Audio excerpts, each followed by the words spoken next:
The story begins as lightning flashes and thunder rumbles in the sky as a young man suddenly gets flung to the ground. He rolls around on the dirt and tries to catch his breath. Above him, a group of people watches him. One congratulates him for improving in the last 2 years, and another tells him that the E-rank exam should be no problem to the young man anymore. In fact, another comments how the young man would probably destroy the testing venue now. These strong-looking individuals glow with power as they assess the man. Meanwhile, on the ground, the young man couldn't help but say that he's still nowhere near his 4 masters level. The scene changes and it's now a bright sunny day in a thriving city. Strong-looking young people seem to be everywhere, and they are all headed towards a big building. Inside the building, a lady announces that the registration for the E-rank promotion exam is currently ongoing. The young man, Rick, approaches the desk to take his exam ticket, but the girl behind the counter recognizes him. The girl reminds him that she is Alicia and they used to work together 2 years ago. She was so surprised when Rick abruptly resigned from their jobs and suddenly proclaims that he'll become an adventurer. Rick looks embarrassed as he admits that starting out as an adventurer when they're already in their 30s seems dumb. Especially when most adventurers started out on F ranks in their teens and became E-rank 2 years later. Alicia asks him what he's been doing for the past 2 years. So Rick just explains that he's been extensively training with his masters. Their conversation is interrupted when a drunk guy arrives at the counter and starts harassing Alicia. The drunk keeps asking Alicia to go have fun with him when Alicia tries to reject the drunk guy. The drunk guy grabs Alicia's hand and tries to force her. However, Rick intervenes and grabs the drunk guy. Alicia apologizes to Rick, but the drunk guy just passes out in Rick's arms. Bystanders start wondering what all the commotion is all about, so Rick explains that the drunk guy must have drunk too much. With that out of the way, Alicia finally gives Rick his exam ticket to his Rick got the unlucky number boring 4242. He then heads out of the building where the dark elf Rionette, and also one of Rick's master, asks him how the registration went. Inside, the adventurers are amazed to see a handprint on the drunk guy's armor. It must be what caused the drunk to pass out. They also recognize the drunk guy as the former A-rank adventurer Domold, who is wanted for assault. Alicia recalls how Rick had grabbed the drunk guy earlier and wonders if he was the one who knocked the drunk guy out.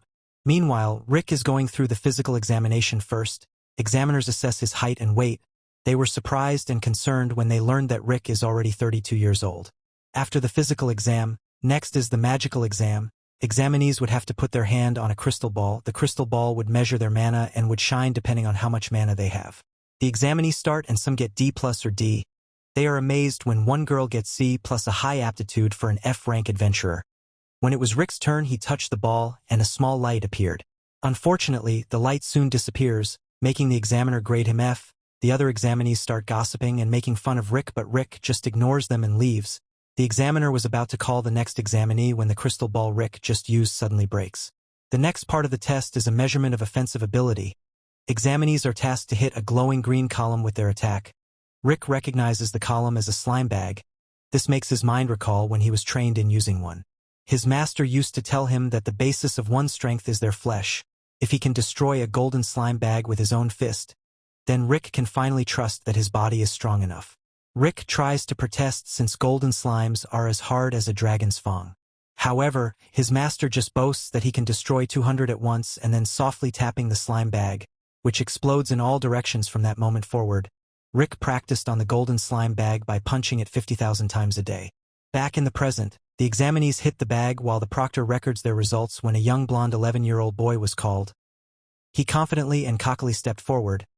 He is the rumored second son of the Diarmut family, and rumors say his magic is already at C-rank level. In summary, he is a true prodigy to the amazement of everyone. The boy starts chanting a spell and creates fire with his bare hands. He then launches an attack, creating a fist-sized fireball and shoots it at the slime bag, which promptly absorbs it. Rick was surprised at how tiny the fireball is, but everyone else seems amazed at the attack. But for Rick, all he can think of is how another one of his masters loved throwing fireballs at him. Unfortunately, his master's fireballs were the size of houses that then exploded like a nuclear bomb. He wonders if the boy just condensed his magic because they are indoors. After a few more examinees, it was Rick's turn on the slime bag. He was about to start when the proctor remarked at his age of 32. The proctor then tells him that his mana never had time to grow since he started so late, and this was shown in his mono results. As such, he advises Rick to give up. Rick could feel the gaze of the other examinees that are all much younger than him, but his mind still remembers how he always stood up and continued his training. even with bloody fists. He doesn't understand what's wrong with becoming an adventurer at his age. Rick then punches the green slime bag so hard in anger that it slams into the wall, destroying it and spraying green slime all over the room. Everyone was stunned while Rick looked at his hand and guessed that the slime bag must be defective. Meanwhile, the young boy is getting annoyed at Rick for upstaging him. He promises to show him up at the next test, the defensive magic. Unfortunately for him, Rick is once again surprising everyone as he withstands the proctor's attacks at the next test. The proctor recognizes that Rick is still using first nature magic to block his attack, and he advises Rick to level it up for the next one. Rick then admits that he can actually only use first nature magic. Nevertheless, he is confident in his skills. The proctor concedes and starts casting a fifth nature magic attack. A huge cyclone of air blasts forth from the potter's hands, hitting Rick directly in the chest. The huge cyclone of wind even breaks the magic barriers surrounding the venue.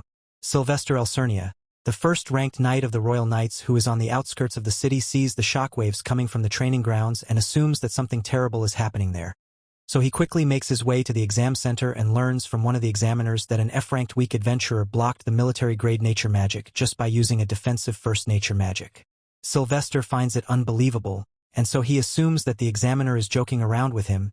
The examiner promises him that this is the case and even shows him the profile of the examinee.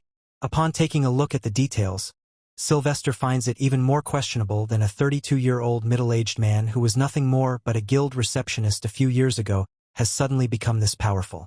After the defense test, the first round of exams comes to an end, so Rick heads outside with Rionette to rest for a moment. Rionette reminds Rick that the next exam will be an intelligence test, meaning that it will be a written exam to measure all of the adventurer's Ecchi. Rick confidently announces that he will get a 100% score in the written test, telling Rionette that just because he was a receptionist, she shouldn't underestimate his intellect. Still, all he did for 14 long years was welcome drunk negative Ecchi adventurers, and that is why Rionette is skeptical of him getting top marks. Rick realizes that he cannot convince her into thinking that he is intelligent, so he drops his act and tells her that he is more worried about the very first round. The results that came were not very satisfactory to him, even though he clearly nailed everything in the practical exams, but because his magical powers of mana were ranked as an F-, he thinks he will not attain a high rank. Rionette comforts him, telling him that no matter what the result might be, he should be proud of himself as he has shown astonishing growth in the past 2 years. The blonde prodigy who just can't mind his own business comes to annoy Rick and Rionette because he has nothing better to do with his life. Rick recognizes this sore loser as the so-called prodigy but fails to recall his name, so the guy introduces himself once again as Fried Diarmut. Rick doesn't want to be involved with any minors as he doesn't want to get cancelled by the internet, so he asks the little boy why he has come here and if he has gotten lost. Seeing his angry face, Rick assumes that the kid is perhaps looking for his parents, and so he offers to help him look for them. Fried, of course, finds Rick's unintentional remarks rather insulting and accuses him of deliberately stealing his thunder at the exam. According to Fried, it was his long-awaited dream to become the main character, and so he had planned the whole year how he would show off his brilliance at this exam. But because of Rick, he failed to have a heroic debut and couldn't stand out. Seeing that the kid is almost on the verge of tears, Rick tries to calm him down, promising him that it wasn't his intention at all. While he is desperately trying to come to an understanding with this dumb kid, another dumb loser with a wacky haircut enters, accusing Rick of making children cry. This twin ponytail Angelica is apparently the elder sister of Fried, and hence she is here to protect her little brother from this scary middle-aged uncle. Fried tells Angelica that Rick was bullying him and even adds that this uncle is in his 40s. Believing in her little brother's words, Angelica decides to teach this guy a lesson and challenges him to a duel. She is most certainly full of herself, and so she deserves to be humbled. Rick is forced to accept the challenge even though he doesn't want to get involved in any unnecessary fights and is taken to the training grounds. There, Angelica officially introduces herself as a second-class knight of the Royal Knights, indicating that she is pretty damn strong. According to Angelica, duels in this kingdom allow the winner to set a term for their victory, and so as for her terms, she demands that Rick become her servant for the rest of his life. She proudly tells him that once she defeats him in the duel, she will discipline him in every possible way to make sure that he never goes to bully children. Rick ignores the blonde with no brains for now and asks Rionette if she knows what rank Angelica is in, since Angelica is a second-class knight. She assumes that she is a B-ranked adventurer. This means that she has the capability to defeat a high-level monster on her own without a party. Rick underestimates his own abilities very badly and starts to think that he will never be able to beat Angelica because he is just an F-rank adventurer. He isn't even sure if he will make it out alive in this duel. As he begins to panic, Rionette once again comforts him, telling him to stay calm and use the training that he has been through these last 2 years. Rionette only makes it worse for Rick because once he remembers the gruesome training he had gone through, he becomes terrified, to the point that he pukes. Still, Rionette continues and tells him to be confident as he is now a member of the strongest adventure party on the continent, the Orihalcon Fist. Thanks to Rionette's words, Rick regains his composure and gets ready for his duel with Angelica. Angelica, who had been tolerating Rick's tantrums all this time, couldn't wait any longer, so she brought out her sword and enhanced her own body and weapon by using magic on them.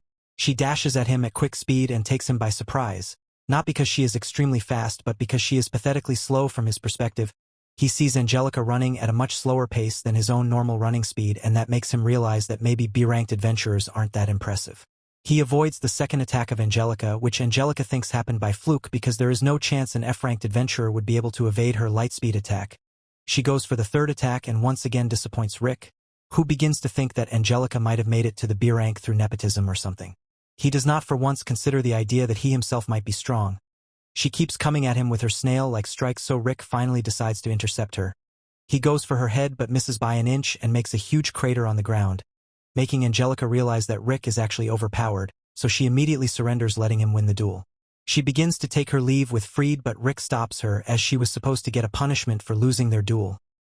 He goes with the terms that Angelica said before their duel, which were that the loser would become the winner's servant for life. However, Angelica justifiably doesn't keep her word and makes a run for it with her brother. Anyway, now that the duel is over, Rick wonders what the results of the first round of the exams will be. Rionette informs Rick that Master Brufston and the others will be coming to the guild soon. Hearing this news, Rick becomes startled again, as he doesn't want to face these scary, overpowered entities. According to legend, defeating the ultimate monster Kaiser Alsapiet would allow one to get the Akashic record, which grants any wishes. Basically, their world's Dragon Balls. Unfortunately, no one has yet succeeded, but the author hopes that future adventurers would succeed where they have failed. One of these hopefuls is Rick, who read the legend from a book as a child. Back in the present, the E-rank promotion exam's first stage has finished and the results are about to be announced. They will be sending out mana to the examinees' tickets, and if their ticket glows blue, they passed. The second stage will start tomorrow in the form of a mock fact. After the instructor's words, Rick lets out a sigh and stares intently at his card. Beside him, Rionette assures him that he will pass. Rick smiles in gratitude for her kind words. However, Rionette's words send a chill down his spine. If he doesn't pass, they will just train him triple times harder. Soon afterward, Rick's flashes as the results load with bated breath. Rick nervously waits for it to finish. I guess it also has ads or something. Thankfully, it soon finishes loading and it glows blue. Rick happily shows it to Rionette, who congratulates him. With his nervousness gone, they exit the hall, but a foul stench abruptly assaults Rick's nose. A blonde guy approaches them and starts flirting with Rionette. He introduces himself as the eldest son in the house of Duke Diarmut Raster. His long winding introduction annoys Rick, who decides to just call him Northy. He tries to introduce himself to Raster, but Raster just dismisses him, instead opting to focus on his flirting with Rionette. His pickup lines are so cringy and cheesy that he must have learned it from Reddit. Raster even grabs Rionette's hand and starts fondling. He even offers her to be his second wife. Rick comes to his rescue and slides between them. He explains that Rionette is his girlfriend, so he urges Raster to back down. Raster responds his exam card and laughs. He starts belittling Rick for being an F-rank despite being old already. In fact, Raster boasts that he was already E-ranked when he was 14 years old. Currently, he is an E-ranker and is actually an examiner for the second stage of the exams. Raster says Rick away and invites Rionette for dinner, but Rionette declines and even hugs Rick's arms. She also criticizes Raster's strong perfume. He must have used that Axe body spray all over himself. Feeling rather insulted, Raster warns Rick to be careful if ever he becomes his examiner and boldly strides away. After he leaves, Rick jumps away from Rionette's arm and apologizes for claiming to be her boyfriend. Rionette smiles and admits that it actually made her happy. Rick had saved her from trouble, so she's very thankful. Later that night, the Raster is at his dinner and still pissed off thinking about Rick. Bro was so triggered that he slammed his blaster, breaking it. His siblings then arrive and instantly hug his legs, crying. It was Freed and Angelica. They start telling Raster about how a middle-aged man bullied them. Raster was aghast that someone made his cute little siblings cry. However, the description immediately made him think of the earlier man he encountered, Rick. After asking his siblings for more details regarding the man's identity, he smiles with it. The next day, Rick is very nervous about his exam. If Northie would be his examiner, he would surely make it harder than necessary. Thankfully, another person soon approaches them and introduces himself. His name Lynx Lowlot, the one in charge of Rick's second exam. Rick cheers since it wasn't Raster but Lynx was actually a fan of Rick. Lynx is so amazed at Rick's determination to become an adventurer despite being 32 years old already. As a fellow middle-aged man, he is motivated upon watching Rick. He even shared how he himself only became an adventurer when he was 24. In fact, Lynx is still hoping to climb to rank A despite being in his 40s now. It's took him 20 years to become ranked B, but he still hasn't given up. The two of these recognize each other's passion and they shake their hands. Unbeknownst to them, another person is watching them from beyond the corridor, smiling wickedly while eavesdropping. Later, Lynx is walking towards his classroom when someone calls out to him. It was Raster, and Raster calls him third-rate and smiles diabolically. Meanwhile, Rick is at the waiting room with the other examinees. He is so happy that he's humming to himself. Unfortunately, this piece is shattered when a staff member walks in and announces that the examiner Lynx Lowlot suddenly fell ill. Thus all his exams will be handled by Raster Diremut. Rick is so surprised that he spewed out his drink. Rionette further guesses that since Raster is a Diremut, he is probably also related to Fried and Angelica that they had a conflict with yesterday. Rick even overhears the other examinees gossiping about their sudden new instructor. Raster actually became ranked A at age 17 and is famously called the Man of 1,000 Spells, but infamously he is also known with another name, the F-ranked Crusher. He was an instructor that took particular joy in tormenting participants that caught his attention. Rick is looking more and more sick upon hearing these rumors. At the arena, the tipped-off Raster is already practicing his spells. He uses fourth nature magic to send out boulders of ice, filling the whole seal with debris from the impact. Oh no, the dude needs to chill, but not that chill. Behind him, an old man in a suit calls out to Raster. It was one of his illit guards. Meanwhile, Rick keeps pacing front and back frantically in the hallway, wondering what he will do as he is certain that the ranked A Raster won't let him pass the test. He tells Rionette that he is so scared that he wants to run away and go home, but if he does so, his master will triple his training and that will lead him to experience a whole different level of hell. Rionette tells this man-child to not be shaken by what others say to him and to instead focus on the positive side. She believes that people's criticism can also be used to gain confidence. She herself believes in Rick's abilities and acknowledges how strong he is even though Rick himself has given up. Rionette puts her trust in him and is certain that he will pass the exam, and judging by the matches he has fought already, she assures him that he will defeat Northie Raster, the bad perfume guy. Rionette reveals that since the very day Rick had chosen to become an adventurer and quit his guild receptionist job, she put her trust in him and believed that she would succeed in achieving his goal, so Rionette gets up and tells Rick to believe in her, as in that way he will be able to believe in himself. Rionette's motivational speech brings back Rick's confidence yet again, so he thanks her for always being supportive of him. Out of nowhere, a guy in a mysterious cloak appears before Rick. He demands both Rick and Rionette attention and asks them if any one of them is a participant in the ongoing exams, as Rick the old man proudly claims that he is the one taking the test. The cloaked guy asks him if he is encountering any difficulties because of his old age. Before Rick can even respond to his question, the cloaked guy claims to be a fortune teller and offers to tell Rick his future. Rick finds the guy rather skeptical, so the guy promises him that there is nothing suspicious going on and even promises to tell his first fortune for free. Since the first one is free, Rick decides to give it a try, even though he doesn't believe in this type of nonsense. The guy tells him to take a seat for their fortune-telling session, and suspecting nothing, Rick takes the chair to have a seat, but just as he places his but there on magic circle appears and teleports him away from the place. With Rick gone, the cloaked guy reveals himself to be the annoying kid freed from the same annoying noble family and begins to laugh like his lunatic. Rionette doesn't take such pranks lightly and destroys the surroundings in an instant, making it clear to the kid that he shouldn't have messed with them. She grabs his collar, demanding to know where Rick is. Fried obviously doesn't comply, so Rionette threatens to hurt him and cut his eyelashes, telling him that her next attack will be on his eyeballs. Being scared for his life, Fried reveals to Rionette that he only sent Rick 100 meters away from here. That is indeed true because Rick is actually behind the exam venue near the river. The Diremut family butler comes there with a bunch of thugs and apologizes to Rick, telling him that what is about to happen to him is nothing personal and strictly business. Rick thinks that these feelings mistook him for someone else, but the butler promises him that that is not the case and explains to him that the goons beside him are the guards of the Diremut family. Rick realizes that those 3 brats from the Diarmut family sent the butler and the guards because they didn't want to participate in the exams. Being completely outnumbered, Rick gives up both mentally and physically, but at that moment Rick's 3 senior party members show up there and ask Rick why he is here instead of attending the exams. Being scared to death by his own party members, Rick lies, saying that he was only practicing with these dudes here before taking the actual exam. Hearing this, the tall orc Brufston decides to take part in it as well. The Diarmut guards don't understand what's happening, so they attack Brufston, causing their weapons to break as they touch him. Brufston obviously doesn't know that these goons here are trying to hurt Rick, so he lets the offs easily. But unlike the dumb orc, the second party member Mizit instantly figures out everything, and so he punishes Diarmut guards using his own inventive magic-infused machine gun.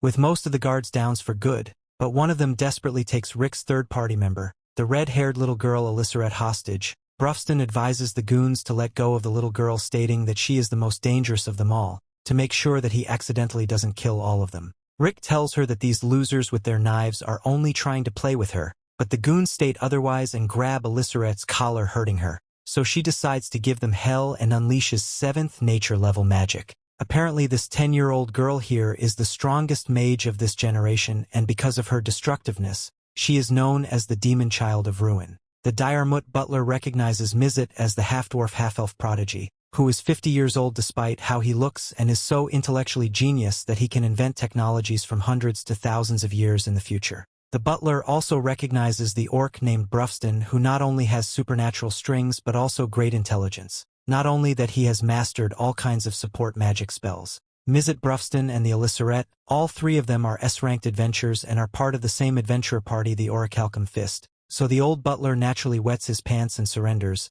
deciding to retire and live the rest of his life in peace now that he has met such legends face to face. Regardless of his emotional acts, Elissaret teaches the butler and his henchmen a lesson, sends them flying away. With the matter settled, Rick returns to the exam hall and finds Rionette still holding Free by his collar. Seeing that Rick is okay, Rionette throws Freed away against the wall and gets rid of him. Lynx, who is beaten up badly, comes to Rick and reveals to him that Raster Diarmut beat him up in order to become in charge of Rick's exams. Seeing such a good man put in such a miserable state, Rick decides to avenge him and promises him that he will make Raster pay. With full determination, he heads to battlefield where Raster is busy toying with F-rankers and announces to us that in the next episode he will barbecue Rick. But Rick is unfazed by his threats and silently promising to take him down for what he did to Lynx. The story continues. We see a guy named Adolph watches the E-rank exam and explains the 4 foundational faculties to us. They are physical strength, body control, magic reserves, and magic control. Adolph has the ability to visualize the scores of other people's 4 foundational faculties, and he demonstrates here some of the participants. He checks Raster and is amazed by his A-rank scores. His eyes feel a bit strained because it's dangerous for him to look at anyone too strong. Adolph decides to check Rick's stats, but they are so great that his eyes feel like they're about to explode and he screams in pain. Nearby, Alicia and Rionette introduce themselves to each other. The other members of Rionette party call her over, so she invites Alicia to join them. Alicia is shocked to see an orc sitting there, and Rionette declined Mizit offer to send next to him because she knows that he has bad intentions. Mizit offers the seat to Alicia after he took some interest in her, but Rionette gets Alicia to safety. Rick finally enters the arena and Brufston asks Rionette how that old Rick will do. Rionette reveals that he will pass the exam, but Alicia points out that it won't be so easy because he's going against Raster. Raster is an A rank and he always goes overboard to embarrass all the rookies. Alicia is shocked though when the members of Rick's party say it won't be a concern. Raster's siblings cheer him on and Raster is impressive. Rick was able to get away from his guards. Raster declares that he's nothing like his weak guards, but Rick can tell that just by looking at him. Rick wonders why Raster became an adventurer in the first place, so Raster explains that he's a noble, so he just did it to raise his status even further. He has actually grown bored of being an adventurer and just waiting for the perfect time to quit. Rick can tell that this guy's not a real adventurer, so he refuses to lose to someone like him. Raster starts to fight off with level 1 attack, but he wonders if Rick is terrified after not moving at all. Rick isn't scared though, as he just reminding himself not to let his anger control him. Rionette told him to use the first minute of his fight to calm himself and observe his opponent. Rick does that, but Raster is impatient and Rick stunned to see him use level 3 magic without an incantation. The insanely powerful attack hits Rick, but he remains standing strong as he's analyzing his opponent just like Rionette said. Alicia is worried about him, but Brufston says that an attack like that is nothing for Rick. He explains that out of the 4 foundation faculties, magic reserve has to be developed before a person reaches the age of 20. Otherwise, there is no hope for further growth. Rick became an adventurer at 30, so his magic reserves are extremely low. However, Brufston had a solution, and we look into the past once again. Brufston told Rick that the one thing he could always depend on was his body, and he decided that they would take a little stroll to the next town over. The problem was that he's trapped Rick to some giant weights that weighed 100 kilograms each. Rick was horrified, but Brufston just told him to hurry up because there was a den of carnivorous monsters in the forest. To make up for his lack of magic reserves, Rick trained exhaustively in the other 3 areas. Raster attacks Rick with level 4 magic this time, but Rick once again is unfazed. Brufston then reveals that for physical strength he built Rick up from scratch. Even though Mizet doing bothersome things, he was the one that taught Rick magic control. Mizet took this responsibility because he didn't want Rick turning into a pile of ash after an attack one day. Rick was trained in body controlled by Rionette, and Alicia shocked to learn that Rionette is not just some normal maid. Rick amazingly latched on to all the training they threw at him, and he now stand within the realm of S rank, just like the rest of them. Raster unleashes another attack, and Rionette explains that Rick no awareness of how powerful he is. This is because no matter what kind of insane training they put Rick through, they always told them that F rank should be able to do it easily, just like the time Brufston told them that an F rank could smash through a giant boulder with one strike. Raster does some trash talking as he unleashes a barrage of attack, and Alicia is horrified when one attack seems to crush Rick. Raster mockingly says that he went a bit overboard, but he is stunned when Rick emerges unscathed. Raster is annoyed by his resilience, and his siblings are shocked by the old man's strength. Raster powers himself up to finish the battle with his fist, but Rick just easily knocks him back. Rick now finally understands what Rionette was telling him. Raster is so obsessed with the talents he was born with, he neglected to refine and further them. Raster has vast reserves of magic, but he is sloppy with everything he does. Against an opponent like Raster, Rick's sure that he can't lose. Raster says Ever just got lucky, and his siblings are amazed when he finally decides to use his full incantation magic. His long incantation results in a crazy big fireball attack, but everyone is shocked and Rick easily stops it with just one hand. Rick declares that the attack was too sloppy, and Mizet explains that Rick worked his magic with a high degree of accuracy to block the attack. Rick was so precise that he didn't have to use 100,000 of the energy that Raster did to create the attack. This means that someone like Rick would build any magic reserves can do stuff like that as long as they have precise magic control. Raster continues to say that Rick is just getting lucky and goes in for another attack. Rick is too quick for him though, so there's so much change his body to steal to avoid getting obliterated. Raster finally admits that Rick possesses abilities above an E rank, but so says that luck is choosing Rick's side. Rick can't believe that this guy still refuses to acknowledge him, so he points out that he wasn't even using magic, he was just using body control.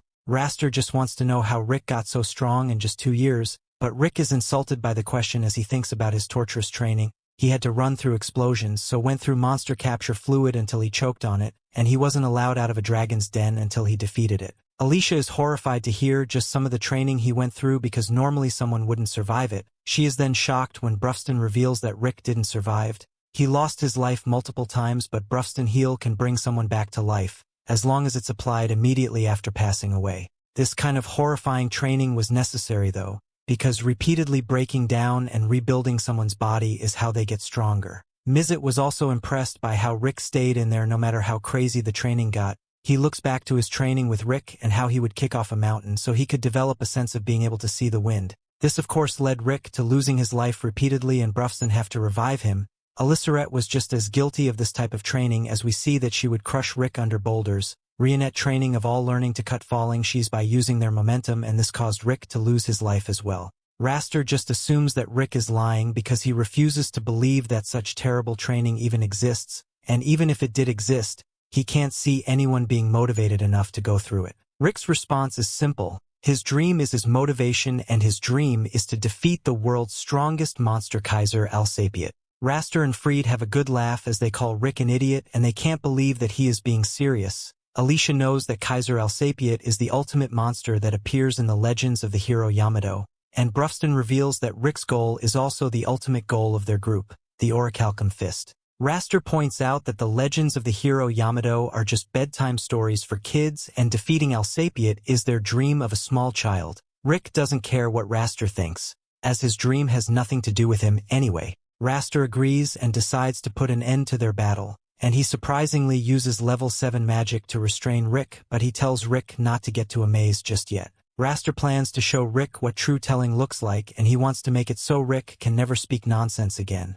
He finishes a long incantation and declares that he will show everyone the greatest magic human can wield, level 8 nature-composed magic. This is the greatest magic that Raster, the man of 1,000 spells, has in his arsenal. This is his ultimate move, and it results in Raster controlling a giant tree golden from the inside. Raster commands Rick to gravel before him, and he mocks Rick for planning to use some air shot attack. Rick declares that he will punch right through him, but Raster says he's being delusional. Rick asked Raster how many times he has practiced using the golem before, but Raster has no clue because he mastered it after only used it a couple of times. Rick then shockingly reveals that he has used his air shot attack 100 million times. Raster's siblings think he's lying, and Alicia wonders if 100 million times in 2 years is even physically possible. Of course, Brufston reveals that it's possible, but only a space-time magic is used. Raster has heard enough, so he announces that it's time to crush Rick's dreams just like he did to Lynx. Raster launches his most powerful level 8 attack, but Rick breaks free from the restraints, and Shocking stops the attack with his level 1 air shot attack. Raster mocks him as he's sure that he will crush Rick, but he is stunned when his golem begins to break apart. Rick's air shot then destroys Raster's golem. Raster refuses to believe that this could happen to a noble like him, but his golem is destroyed and he is sent flying into the stands. Rick now teaches the so-called noble elite, and he points out that his dream and is still completely unharmed. Everyone is amazed to see Rick victorious because he just lets looking normal old guy. Rick's group congratulate him on his victory, and Rick finally realizes that he really has gotten a lot stronger. He can't believe that he didn't realize how strong he actually is until now, and thanks everyone for helping him. Just then they hear Raster's siblings telling Raster to get medical treatment, but he's determined to speak with Rick. And Rick can already tell that Raster is wondering how an elite like him could lose to a late starter like Rick. Freed must be held back from defending his brother, but Rick just has an answer for Raster. Rick simply explains that he limits the number of techniques he uses and he trains himself exhaustively in them. Rick gives Raster some advice on how he can do the same, but the noble is still angry. Raster promises to be Rick's examiner again for his next promotion and declares that he will win next time. Raster's siblings leave with him, but Angelica surprisingly shows Rick some respect. The next day, the participants that passed the E-rank exam are announced over a loudspeaker. Their numbers are announced in order, so Rick patiently waits while his friends wait nearby. Rionette's surprised to see him so calm, so Rick explains that he was just remembering something. The story continues. We see Rick thinks about his past and how he wanted to become just like Yamato. This meant becoming an adventurer to try and defeat Kaiser Alsapiet. Unfortunately, his mother thought it would be too dangerous, and his father wanted Rick to stop believing in fairy tales. One day Rick found some hope as a doctor discovered the Rick had marker indicating that he had an inborn skill. People who have the marker are extremely rare, but Rick was one of them. Rick was stunned to learn that he could have an incredible power like Yamato, but he was told that it wasn't something a person could manifest through training. Rick was still excited though, and he was told to just relax and wait for his skill to come out. Rick couldn't have been any happier, and he decided that once his skill manifested, he would proudly declare to his parents that he was going to be an adventurer. As the days went by, Rick's friend would ask if the still manifested yet. It still didn't show up after a year, but Rick kept the spirits up and thought that it would reveal itself when he wasn't a kid anymore. Eventually, though, he would become discouraged, and he was told that there are cases where people with the marker never manifested their skill. There are still a lot of adventurers that don't have any skill, so his friend suggested that he become an adventurer anyway.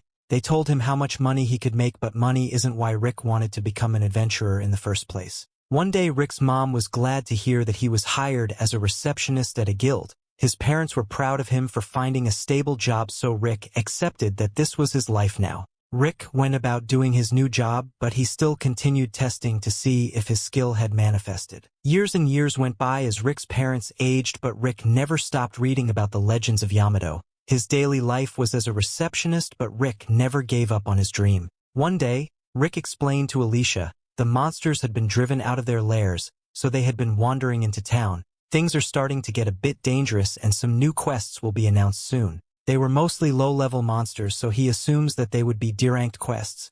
An adventurer named Zaid Herworth was a friend of Rick's, and he revealed that he was promoted to B rank. This marked the moment when a person could make a living just adventuring.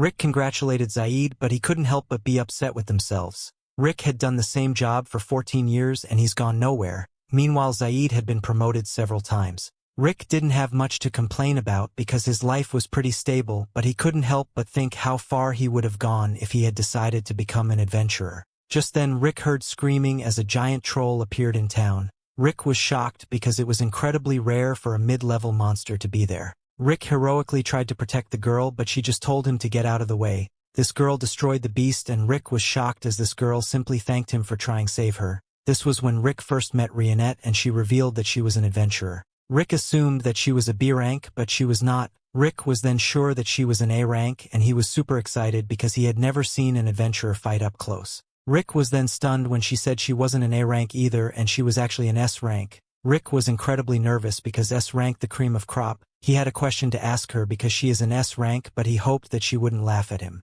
Rionette explained that laughing would not be a concern because since the 9 years that had passed since she was 8 years old she had never laughed. Rick just let it all out and revealed that he has always dreamed of defeating Kaiser Alsapiet. On top of that, he also has an innate skill that hasn't manifested yet. He explained that he was 30 years old, so he asked her if he thought there was still time for him to become an adventurer. Rionette acknowledged Rick had courage because he tried to save her, but he was 30 years old and he never trained his magic reserves.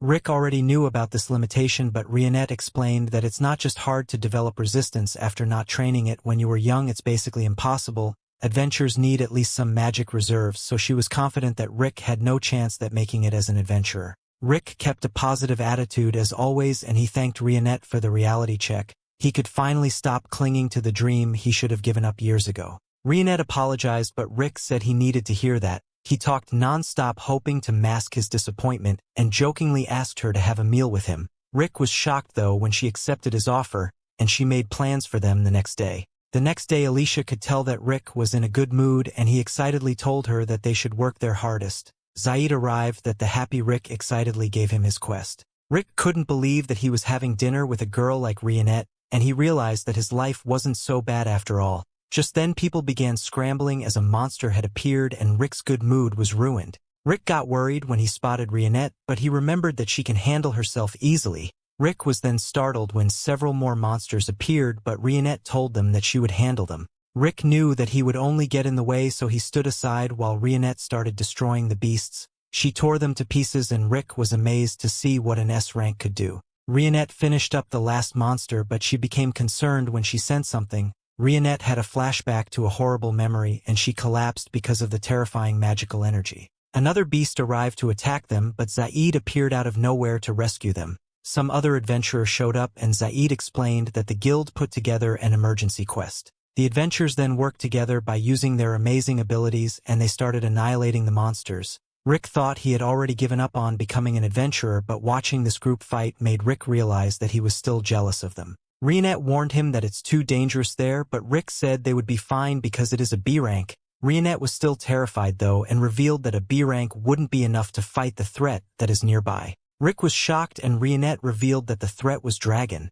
Rionette said that every time she feels a dragon's magic, she loses control of the magic within her body. Rick was sure that a dragon would never appear there, but he was quickly proven wrong. A gigantic dragon appeared before them, and even Zaid couldn't believe that one would appear in a human town. Everyone was taught at the Adventurers Guild that anyone lower than a B rank should never try to fight a dragon. One guy from the group panicked and tried to attack it, but who quickly became very clear that there's no way they can fight the dragon when it pushed them back with just the force its wing. The group decided to run for their lives, but they were stopped by the dragon's barrier. They are unable to destroy the barrier, so they realize that their dragon is not planning to let them get away. Zaid gave up as he believed their lives were over, but Rick shockingly stepped forward. Zaid reminded him that he was just a receptionist and there was nothing he could do. It turned out that Rick also thought they wouldn't survive, but if he at least stood up to the dragon, then he might at least be able to spend the last moments of his life as an adventurer. However, after coming face to face with the dragon, Rick realizes that they wouldn't even be able to put up a fight. Rick was terrified, but he could still feel the fire burning inside of him. He thought he had given up on becoming an adventurer, but this feeling inside of him made him realize that this was actually the way he wanted to live. Rick then bravely launched the rocket at the monster, but it didn't do anything. Zaid was inspired by what Rick had done, so he told the other adventurers that they couldn't let a receptionist show them up. The newly inspired adventurers and fiercely attacked the dragon. The powerful beast used its fire breath on them, but Zaid temporarily turned everyone to iron to protect them.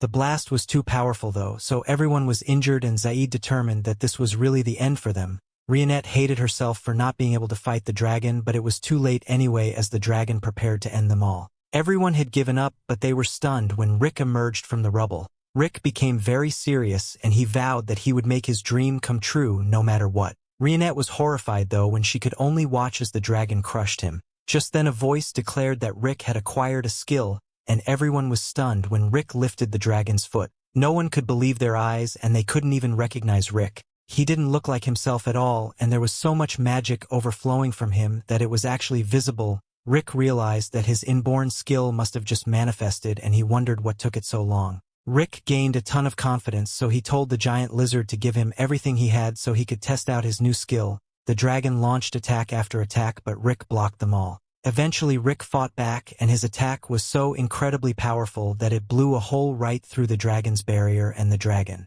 Everyone, including Rick, was stunned by what just happened, and Rick humbly said that that wasn't so bad just before he collapsed. A while later, Rick woke up in immense pain and Rionette informed them that every magic circled in his body was destroyed. Rick had been asleep for an entire week, and he was shocked to hear that Rionette sat by his side the entire time. Rick couldn't understand why, so she revealed that she was waiting, so she could invite him to join the party. She belonged to the Orihalcon Fist. Rick didn't believe her, but she explained that they share a common goal, and that is to defeat Kaiser Alsapiet. Rick was even more shocked by this part because it confirmed that Kaiser Alsapiet actually exists. Rick fought with courage alone, so Rionette was confident that he would be able to grow stronger and fight alongside her group. Rionette guaranteed that he would become an adventurer, and this was the first time anyone ever said anything like that to him. Rick broke down from the sense of relief, and he wondered if it was really okay for him to try and become an adventurer. Rionette had assured him that it was okay, and Rick couldn't hold back the tears. Back to the present, Rick's numbers announced, and Rionette congratulate him on officially becoming a fully qualified adventurer. Rick credits his mentors for teaching him, and he thanks his old self for never giving up on his dream.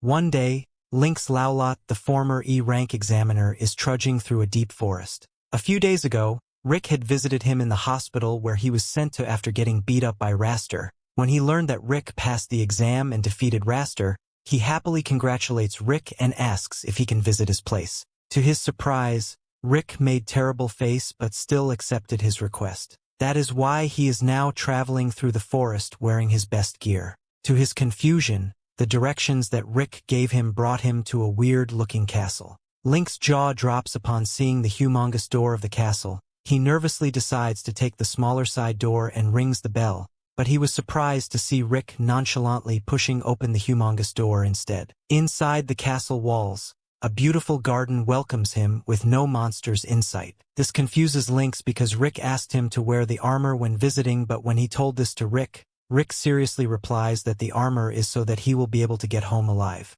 Inside the main castle, Rionette welcomes Lynx. A cute little girl also happily waves at them, and Lynx wishes that his daughter can grow up as happily as her. To his utter shock, the little girl suddenly, without warning, throws 6 nature levels lightning magic at him without even chanting anything. Thankfully, Rick steps in front of him and deflects the lightning to a nearby wall. Rick then scolds the little girl, Alysseret, for throwing magic around the house. Alysseret pouts and points out that Rick hasn't played with her yet, but Rionette each speaks up and threatens to lessen her meal. This immediately works on the little girl, who profusely apologizes to the maid.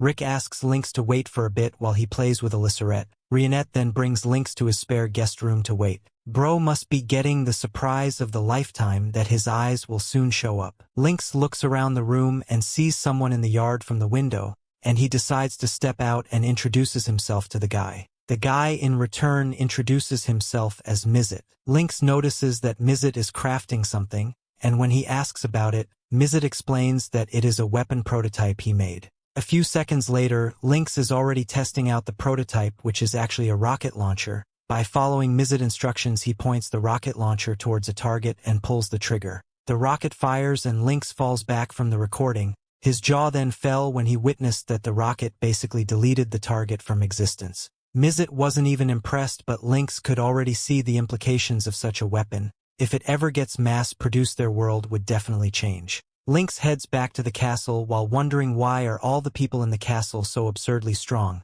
Another scene shocks him when he sees an orc reading inside one of the rooms. Brufston easily sensed him outside and invited him to enter. Inside the room, Lynx could see that bookshelves basically cover all the walls. He guesses that Brufston must be the intellectual in Rick's party, and Brufston does admit that he is the one who mainly trains Rick. When Lynx learns about this, he asks Brufston if he can also partake of said training. After all, if Rick could grow strong enough to defeat Raster, then maybe there's also hope for him. Brufston stares at his eyes and acknowledges his resolve. Thus he agrees to give him a bit of training. Meanwhile, Rick is looking for Lynx when he learns from Mizet that he saw Lynx walking into the forest with Brufston. Rick was immediately horrified and worried about his friend because he knows what a masochist Brufston is. As for Lynx, he is now falling off the side of a cliff with 2 iron balls attached to his feet. Damn dude has little balls of steel. Lynx says his farewell to his daughter as he plummets to his death and accepts his fate. Thankfully, Lynx happens to land in something soft, but rather unfortunately, he also happens to land in another weird scene. He had landed in the belly of a wild boar that Rionette had hunted for their dinner. He thanks Rionette for saving him and explains how Brufston basically pushed him off the cliff earlier after putting weights on his feet. If not for Rionette, he would have surely died just now. Rionette then replies that this is true because Brufston is usually the one who kills Rick. Lynx was once again horrified, but Brufston chose this moment to show up and drag the crying Lynx steel balls and all again into the forest to continue their training. The sun was about to set when Lynx was finally returned to the castle, thankful that he was still alive. Rick arrives and scolds him for believing Brufston. He warns him to never believe the members of Orihalcon Fist when they say they will go easy on him, or that they won't do it ever again. Meanwhile, the very same members point out to Rick that Rick already predicted this might happen, so it's his fault if he still invites a friend into their home. After the eventful day, Lynx and Rick share a cup of tea prepared by Rionette. Lynx must have had a very tiring day, but his eyes still hadn't been seen the whole episode. Lynx then asks Rick how his relationship with Rionette has developed, but Rick shyly denies that they are in a relationship. Lynx smiles and encourages Rick to never give up hope and just find the right timing to develop their relationship. Lynx then joins the members of Orihalcon Fist for dinner. He compliments Rionette for her masterful cooking, while the other members ask her for seconds, some beer and wine. Rionette stands up to get some more food, and Lynx quickly whispers to Rick to help her. This is one of those right timing where he can score a lot of good points with the ladies. Damn, we all need a wingman like Lynx. After Rick departs the dining hall, Lynx asks the other members of Orihalcon Fist if they know anything about Rick's inherent skill. Brufston replies that it is the kind of skill which only activates under certain conditions, so Rick unfortunately couldn't demonstrate it, but despite all of this, Rick is already on the S-rank level. In fact, when his skill activates, he is even stronger than them, which amazes and surprises Lynx, since Lynx is a person who works at the Central. Brufston asks him if he is aware of the magical crystals that are also known as the 6 Grand Orbs. Lynx claims to have heard of it in the legend of Yamato. After informing Lynx of the Orihalcon Fist's combined goal to defeat Kaiser Alsapiet, Brufston proceeds to tell him about the 6 Grand Orbs. These 6 Infinity Stone ripoffs are apparently the key to opening the gates that are connected to the realm called the Spiral Origin. That realm, more precisely that dungeon, is rumored to be located at the very edge of this world, and at the very bottom of that dungeon, the legendary monster Kaiser Alsapiet is said to be resting in its slumber. These 6 Grand Orbs only activate every 200 years, and conveniently enough, those 6 Grand Orbs should be activated just about now. Mizet claims that these orbs emit powerful magic, and so people who work at the capital should be aware of such things. Lynx still claims to have no idea about the magical crystals. Still, Lynx promises all of them that he will talk with the Secret Intelligence Service if they know about such things. Putting that matter aside, Rick whispers to Lynx, asking him for advice on how to impress Rionette. He has already tried what Lynx has told him to, but because Rionette is perfect at doing everything, she didn't take Rick's help at all and did all of her work by herself. Having failed to find any good timing, Rick gets into tears, allowing Lynx to have a laugh at him. The next day at the Adventurers Guild, a woman named Ray Lucas, who is working on a cleaning duty, starts complaining, asking why she has to do the chores, still now that she is an adventurer. Ray claims to be powerful enough to fight and believes that instead of doing these measly things she should step out and fight dangerous monsters out there. She even begins to use her broom as her weapon to demonstrate her swordsmanship skill and proudly states that she is strong enough to send all of the monsters flying. A deep voice grabs Ray's attention all of a sudden, so she turns towards the voice and finds that it's none other than the orc Brufston, his apprentice Rick and Alysseret, who have come to take a guild quest. Brufston chooses a quest for his party, but the guild master doesn't allow him to take it because it's at a difficulty of 82 out of 100 possibly. Brufston states that he can easily clear a quest of that difficulty, but the guild master still refuses. Meanwhile, Ray with the broom doesn't understand what kind of weird-looking adventure party this group has formed. They have a talking orc who is carrying a little girl on his shoulder, not to mention the 40-year-old grandpa tagging along with them. Ray also doesn't understand why the guild master is acting so stressed in front of them and why he is constantly bowing his head to them. Rick, being the only reasonable person here, reads the requirements of the quest and finds that their party will have to have 4 members in total with at least 2 A rankers. There already are 2 S rankers in their party, but the 4th member is missing, so Rick comes up with the idea to recruit a temporary party member for the quest. Brufston turns to the guild master, asking for his assistance in hiring the temporary member. In an instant, the guild master turns to Ray and tells her join them, asking her if all of her boasting earlier meant nothing at all. Before Ray can even give her answer, the guild master takes it as a yes and wishes her the best of luck. Brufston approaches Ray, making her question if she really needs to team up with the ugly-looking orc. Her careless remark startles the guild master. He tells her not to speak with them that way, giving her the hint that they are highly dangerous and can take her life with a snap of their fingers if they want to. Still, Ray doesn't believe that an old man and a mere child possess any danger at all. In any case, she joins the team as she is really eager to see what's out there in the real world. Rick reveals to us that Lynx has already told them that one of the 6th grade orbs is their real goal in this forest, and that is why they have taken this quest to find that magic crystal. While on their way there, Ray, who is an F ranker, starts pitying Rick upon learning that an old man like him is still at the E rank. Anyway, Alysseret locates the magic crystal and starts heading straight for it. On the other side, Mizet, who is alone with Lynette at their castle, tries out his luck with her and gets justifiably punished by her as she breaks his precious spy gadget into dozens of pieces. Rick's party locates Wyvern and its sight frightens Ray. It gets even worse when Brufston frankly punches the wyvern face and sends it flying away, making Ray realize that the orc is the only monster here. Brufston uses the corpse of the dead wyvern to attract more wyverns to them, and as if it were child play, he and Alysseret burned the entire board of wyverns alive. The red wyvern that is apparently as strong as a dragon targets Rick and Ray. According to Ray, a red wyvern is said to be so strong that even a rankers cannot beat it, so she thinks their best course of action will be to run away since both of them are rookie adventurous. But Rick doesn't leave as he is entirely confident that he alone is strong enough to deal with that wyvern. Seeing how courageous this E-ranker is, Ray also decides to stay and fight the wyvern alongside her party member. She states that her idol is the legend Yamato, and since her idol would never leave their comrades behind, she too doesn't want to do that. Rick respects her decision and tells her to act as his support, but before she can even have any contribution in the battle, Rick one-shots the red wyvern, making her eyes pop out in disbelief. The next morning, Ray is once again busy procrastinating during her cleaning duty. The guild master approaches her, asking her how her quest went with those crazy mad lads. Ray tells him that when they were done subjugating the wyverns, the orc took the remains to cook it for dinner. The guild master states that S-rankers tend to be crazy like that and also unintentionally motivates her to become an S-ranked adventurer. With that goal set in mind, Ray sets off to train as she wants to climb up her ranks and gives the broom to the guild master. The Orihalcon Fist members return to the castle and show the red flower, the first one of the 6 grand orbs, to Mizet, who comes up with an idea to use the red flower to locate the other 5 orbs. He uses a magic spell called Earth Mapping on the red flower, which literally creates a holographic map that shows that the next orb is at a place called Heractopia, a country that is famous for their love for combat and sports.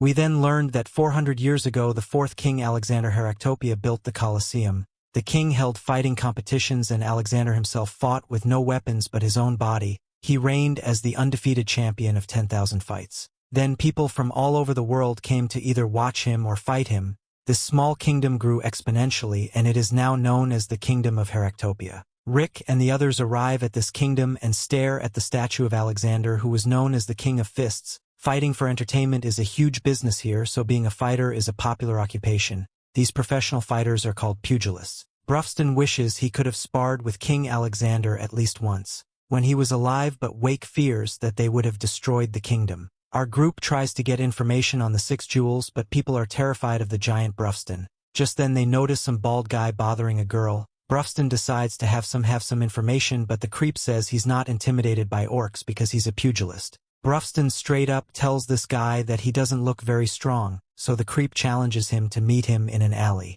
Brufston takes the guy up on his offer and easily destroys him. The guy's name is Gold and the girl's name is Militia, and they offered to answer any questions. Rick shows them the Crimson Blossom and explains that there should be another one of these gems in this kingdom. They are amazed by the magic emitted from the stone, and our group is shocked when they say they have seen one like it before. They can't remember where though, so Rick begs them to think harder. Just then they're interrupted by the announcement parade of the Fists tournament. It is a fighting tournament to determine the pugilist champion. It will take place in 2 months, and it gets over 500,000 attendees every year. A guy named Kelvin Erwolf is a 5-time champion who has won the last 3 tournaments in a row. This guy is insanely popular, and everyone is shocked when they realize that the stone our group is looking for is attached to the champion belt Kelvin is wearing. Kelvin thanks his supporters for cheering him on, and he explains to a trainer that it's his job as a pugilist to create excitement for the tournament. The trainer can tell that Kelvin is still lives in good health, but Kelvin says that he will just be happy if he can find a worthy opponent. Just then Rick enters the gym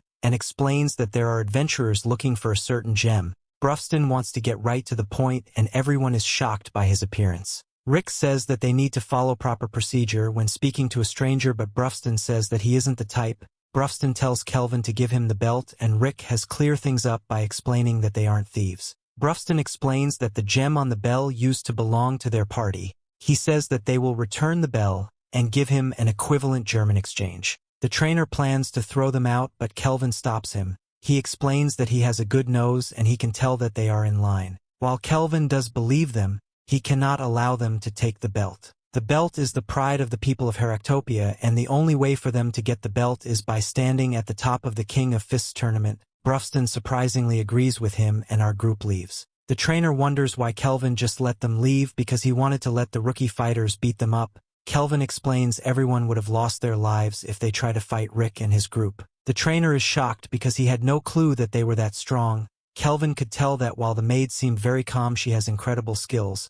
Rick was also unremarkable looking, but Kelvin could sense that he has trained his body to an extraordinary degree. Rick doesn't emit the aura of a powerhouse though, so Kelvin considers his total strength to be unknown. As for the orc, Kelvin is excited because he's the real deal. Nearby, Brufston explains that the new plan is to become pugilists so they can win the king of this tournament. To enter the tournament, they will first have to pass some preliminaries on either the east or west side of the kingdom, and then one against those who qualified. Brufston decides to enter through the Eastern League, and he instructs Rick to enter through the west. Rick wonders if Brufston would be okay on his own, so Brufston explains that he has already arranged to have a guide. This guide turned out to be Baldy. Afterwards, Rionette explains that Rick must pass a test to become a pugilist before anything. Tons of people from around the world take this test in the hope of obtaining glory, and Rick says that it sounds like fun. The first test is a physical mock battle, and opponents are selected at random. Rick's opponent is a promising newbie who has won each of their bouts in the tournament preliminaries.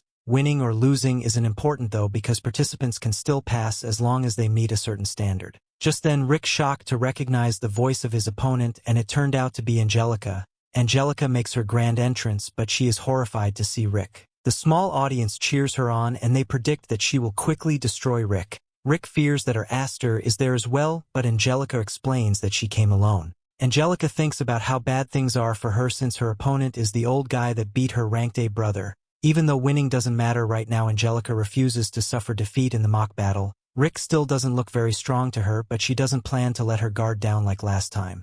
The test begins, and Angelica vows to go all out right from the start this time. She says the name of her powerful attack, but she instantly falls to the ground.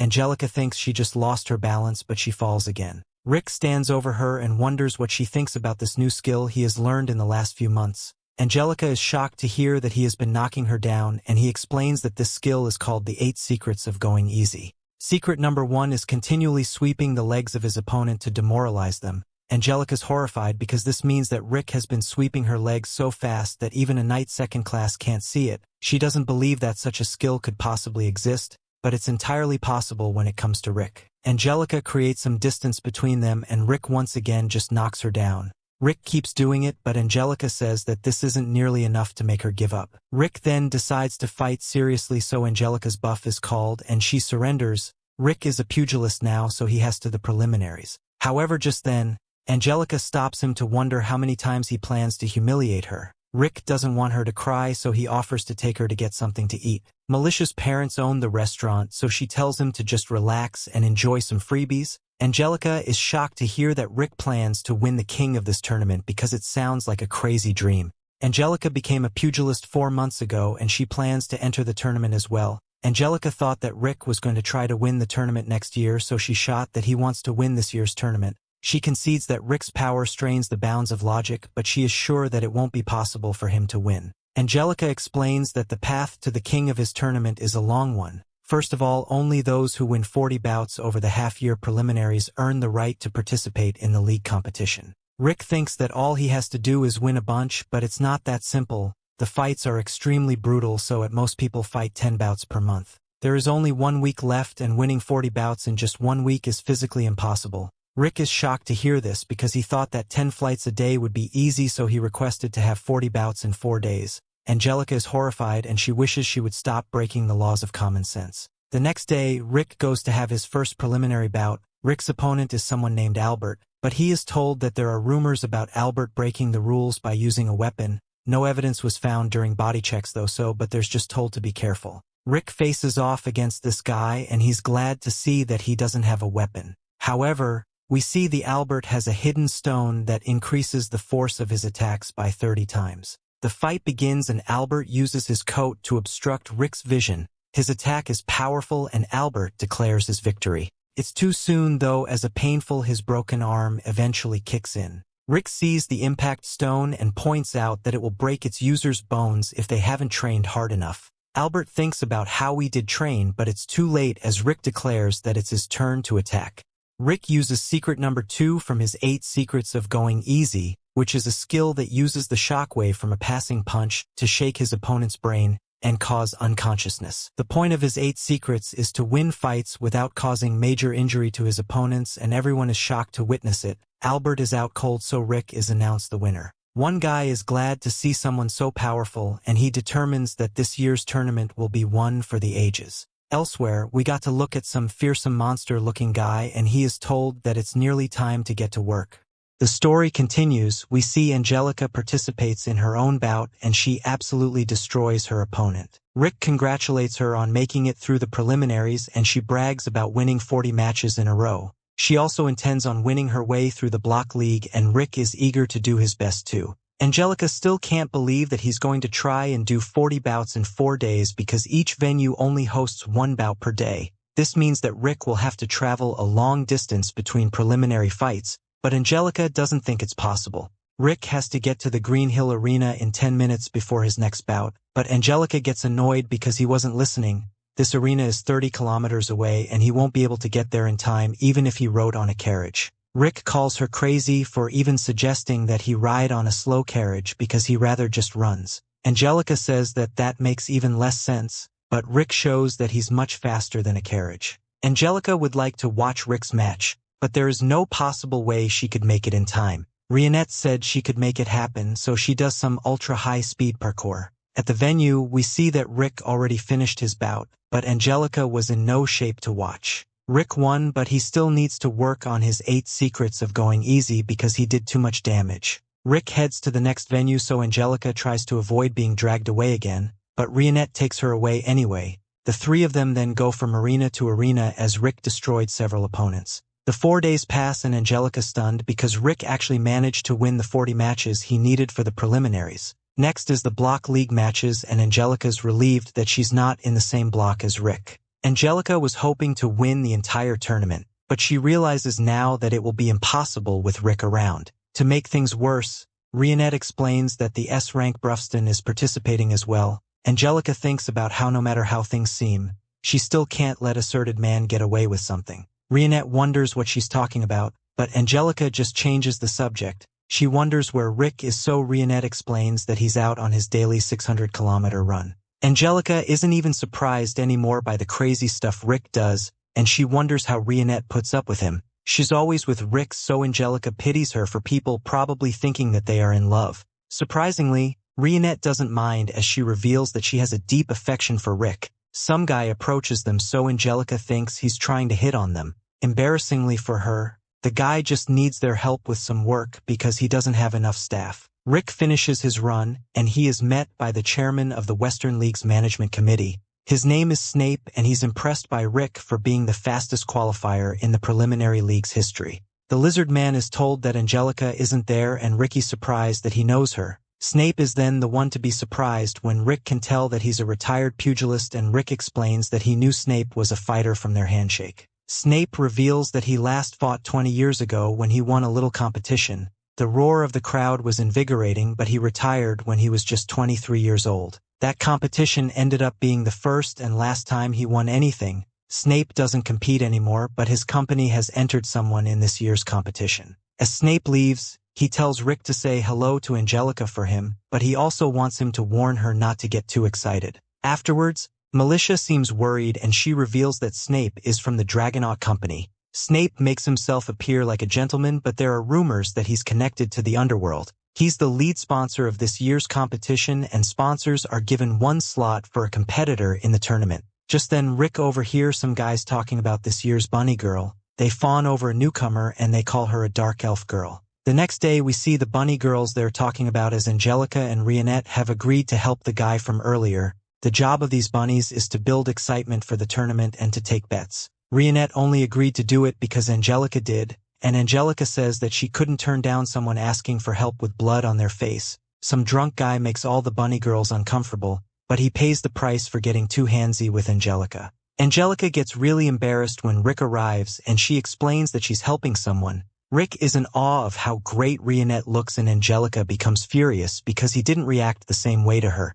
Elsewhere, the old gym leader reads about how Brufston was amazingly able to pass the preliminaries in just 2 days. What's even more incredible is that every one of his matches was decided by a single knockout blow. His accomplishment is getting all the attention, but Kerwin also points out that Rick was able to make it through the Western League in just 4 days. Kerwin isn't scared at all though, and it's just excited for this year's tournament. A look back shows when the gym owner first met Kerwin. The owner was stunned to see that Kerwin had just finished destroying a group of guys, and he called him by his nickname, which was the Ravenous Wolf of the Slums. Kerwin asked the old man to clean up his mess, but the old guy refused. He explained that he was there to scout Kerwin and bring him back to Heractopia. In Heractopia, he will be able to obtain whatever he wanted by fighting and winning. That didn't seem very interesting to Kerwin, so the owner explained that there are a lot of strong fighters there. This sounded like much more fun to him, so Kerwin agreed to go.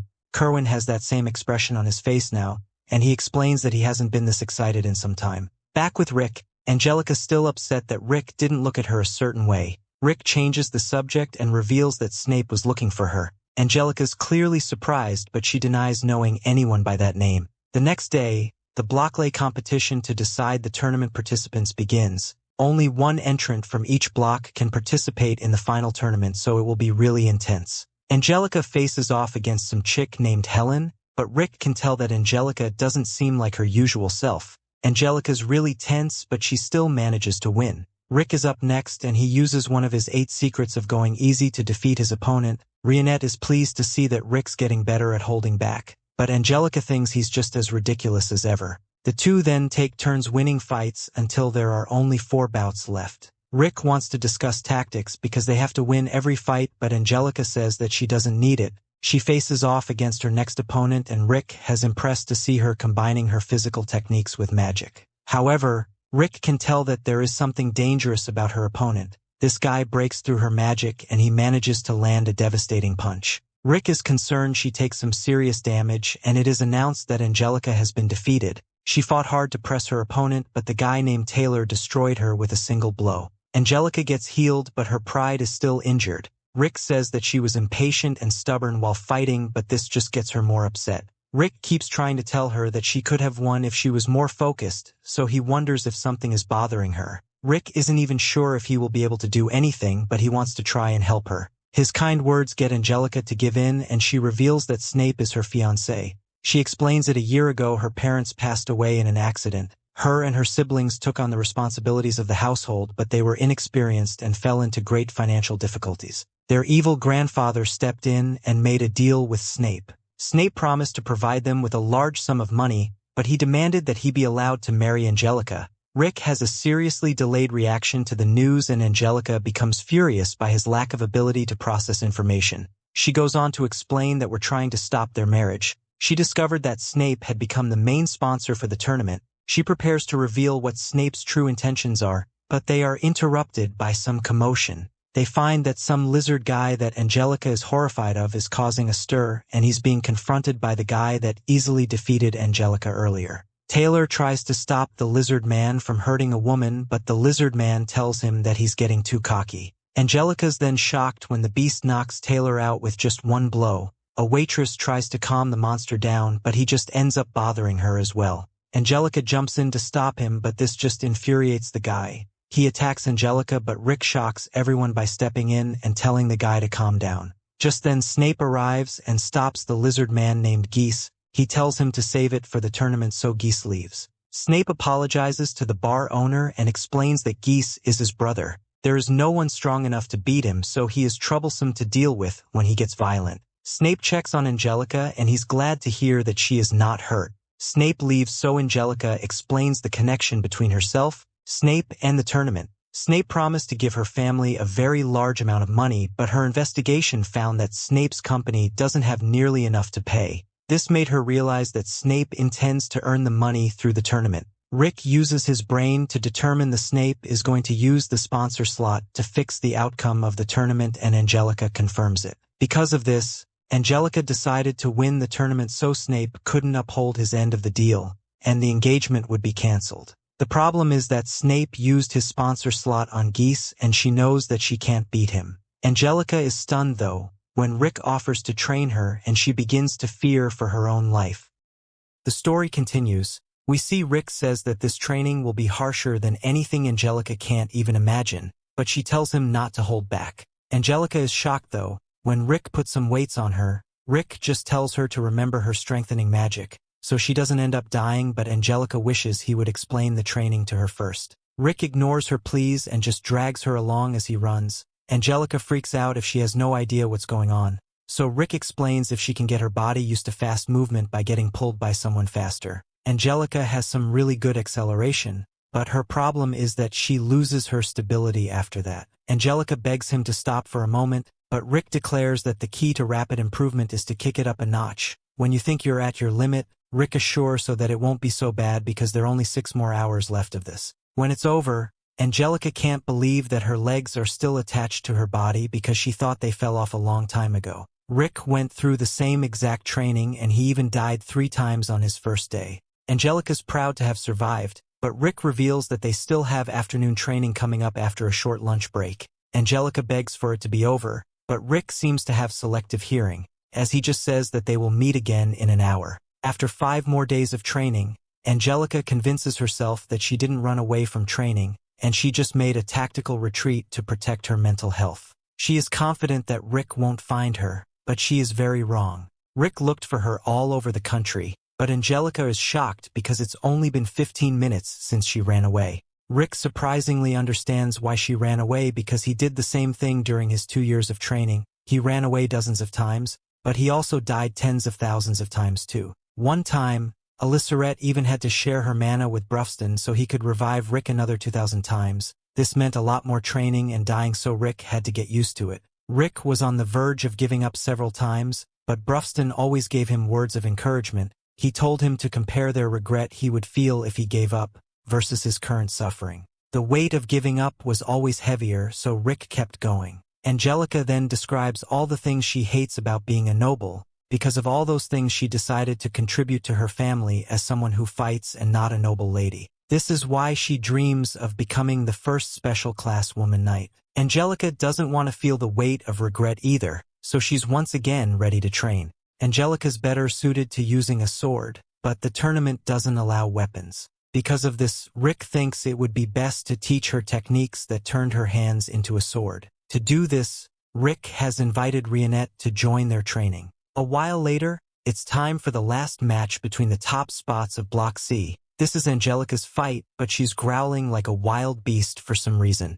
The audience knows that Angelica's elegant fighting style won't work against this specific opponent, but there's something different about her. The fight begins and everyone is shocked to see her attack like a brute, and she instantly wins. Rick is pleased with the results of the training, but Angelica seems to be in some sort of trance. Afterwards, Mizet and Elissaret returns after following a lead about one of the other orbs. Unfortunately, it led to nothing. Mizet then tries to get fresh with the waitress, but he just gets rejected. That night, Brufston explains to Mizet that they will get another orb if they win the tournament. Elissaret wants to join the tournament as well, but Rick fears that she would destroy the entire place if she did. Rick explains that he's been training Angelica, but she's disappointed because there isn't enough time for her to train more. Everyone encourages her, and they point out that even a little training will help drastically. Elissaret has no clue what they're talking about, but she still tells everyone to do their best. After everyone gives their words of encouragement, Angelica is ready to give her all. The next day, the Fist King tournament begins. The first matches are announced, and we get a look at whom Rick, Angelica, and Geese are fighting. Rick is just glad that he doesn't have to face Brufston, because if he did, then he would just give up. Brufston's opponent is some fish-looking guy, and Brufston's bald friend cheers him on. Kerwin is there as well, but someone in the audience is worried about his condition. Cyclops isn't worried though, because he is sure that Kerwin will win no matter what condition he's in. The audience begins to make bets on who will win, but Angelica has noticed something. Geese was placed in the bracket in the spot where he won't have to face Brufston or Kerwin until the final. The match fixing has already begun because Geese will be able to avoid tough opponents. It's clear to Angelica that they're going to make Geese look super strong to the crowd, and when the odds against them are high, Snape will bet on his opponent. Geese will then throw the match and lose, so Snape can obtain a grand fortune. Angelica will meet him in the second round though, so she is determined to ruin their plan. A little later, Kerwin says that he's happy to see Brufston and Rick at the tournament.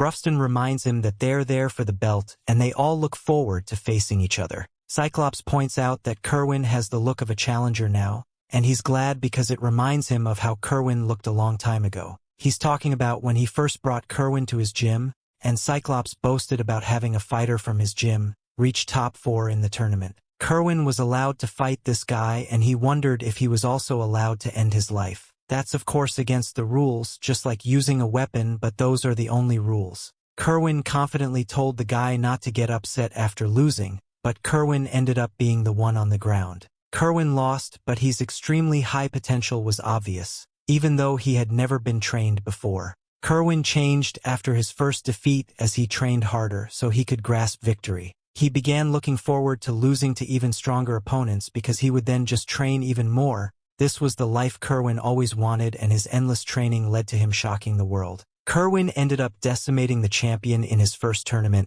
It's been 6 years since then, but Cyclops is glad to see Kerwin's spirit burning once again. Soon the first match of the tournament begins, but Geese's opponent isn't able to do anything to him. The opponent demands that he take the fight seriously, but Geese just shocks everyone with the amount of power he can generate with a single swing.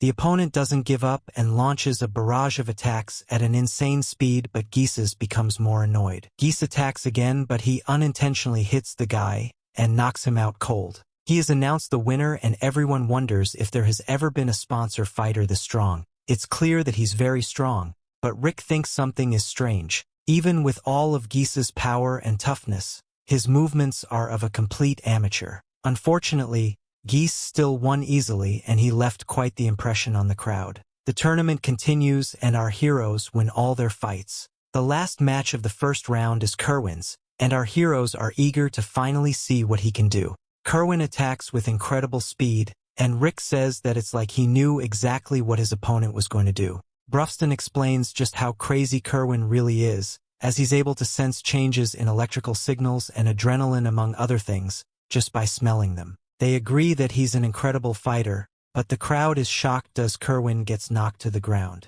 Rick is then the one to be shocked as the others explain that Kerwin let himself get hit. The crowd there is for Kerwin, so he gets up and quickly knocks out his opponent. Kerwin has announced the winner, but his friends think he plays around too much. The second round begins the next day, and Snape arrives to take a seat next to Rick. Snape introduces himself to the others, but Alysseret wonders why the lizard is putting on a nice guy act. Rick wonders why he isn't sitting in the VIP seats, so Snape explains that this next fight is incredibly important. It's a fight between his brother and his fiancée, so he needs to see it up close. In the halls, Geese thinks about how he drank too much the night before, and he runs into Angelica. Geese has to be reminded about who she is, and he explains that Snape told them not to damage her face so she can look good at their wedding. Angelica is eager to show him the results of her hard work, but Geese mocks her and says that no amount of training could make up for the gap in their power. Angelica assured that he has trained hard as well because of his physique, but he says that he doesn't do any training, he just lives his normal life and his body ended up this way. Geese calls himself a natural-born talent, and he recommends that Angelica just stand still during their fight. That way he can make sure that he doesn't punch her stomach, so she can still bear Snape's children. This of course infuriates Angelica, so she vows to destroy him. Their match begins as the crowd goes crazy, but Angelica is stunned when her first attack does nothing to Geese. She manages to dodge his attack, but once again, her attack does nothing to Geese, despite landing a direct hit. Angelica knew she wouldn't be able to hurt Geese with her basic attacks, so she does something that surprises Snape all the way up in the stands. She removed her strengthening magic, so Geese wonders what she's planning to do. Rionette cheers her on and Angelica uses mana reverse reflection. Geese tells her to just give up, but she uses her new thread slicer attack and she manages to cut Geese. Everyone cheers her on, and Angelica wonders who Geese was calling a small fry. The story continues. We see Snape is visibly shocked by this, since it should be impossible for even the sharpest swords to cut through Geese's armor, but Rick tells him that he shouldn't underestimate Angelica's capabilities. This is one of the secret techniques of body control that Rionette taught Angelica, although it took a lot of hard work for Angelica to master it. At the start of the training session, Rionette demonstrated the technique by using her hand slice of boulder in half. Angelica didn't know it was possible to do that much damage without using any magic. Rick told her that this is the technique he wanted to learn, but Angelica didn't believe there was any chance she could learn such a strong skill. Rionette assured her that it wouldn't be that hard, since even Rick was able to learn it eventually, although he still isn't as good as Rionette. They tell her that the trick is to feel the air and swing through completely, and since they believe that she can do it, Angelica trained more than she ever has before until she was finally able to utilize the thread slash, although she had to make some adjustments for her body. She uses her magic to channel it into one powerful blow, and normally this would put too much strain on her body. But after all that training with Rick, she's able to handle it. With this technique she can now consistently damage Geese, but that doesn't mean she's guaranteed to win against him, as Geese is still stronger than her. Geese punches the ground to create a dust cloud, and while Angelica's vision is obscured he attempts to knock her out, but Angelica managed to lean back in time. That was a close one, but Angelica is confident that she won't fall for that move again, so she relentlessly darts around the arena and slashes Geese.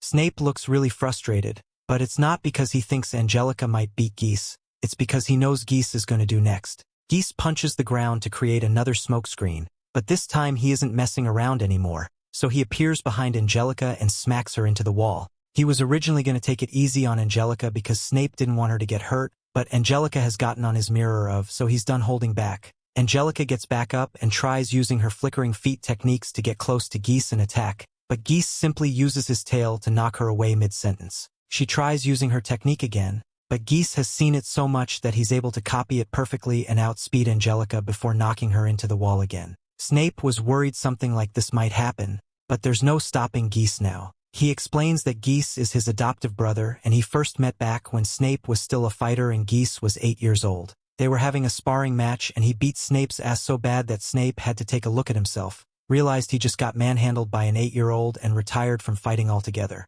Geese is gifted with the best possible genetics for combat, so even with no training he far outclasses any normal fighters. Angelica may have thought Snape was rigging the matches, but in reality, Snape is just confident that Geese will win, so be placing a large bet on Geese's odds of winning the tournament. However, right now Geese doesn't even care about the tournament anymore, and just beating Angelica up for the sake of it. He wants her to realize that all the efforts she put into training is meaningless in the face of raw talent like him. He grabs Angelica and holds her up, asking if she has finally accepted her place as untalented trash, but Angelica still doesn't want to give up and throws the feeble punch with the last morsel of strength in her body. Geese throws Angelica into the wall again. as her punch did nothing but infuriate him so much so that he now intends to kill Angelica even though it's against the rules. Rick yells for him to stop because he has already won the match, but Geese keeps charging forward with murderous intent.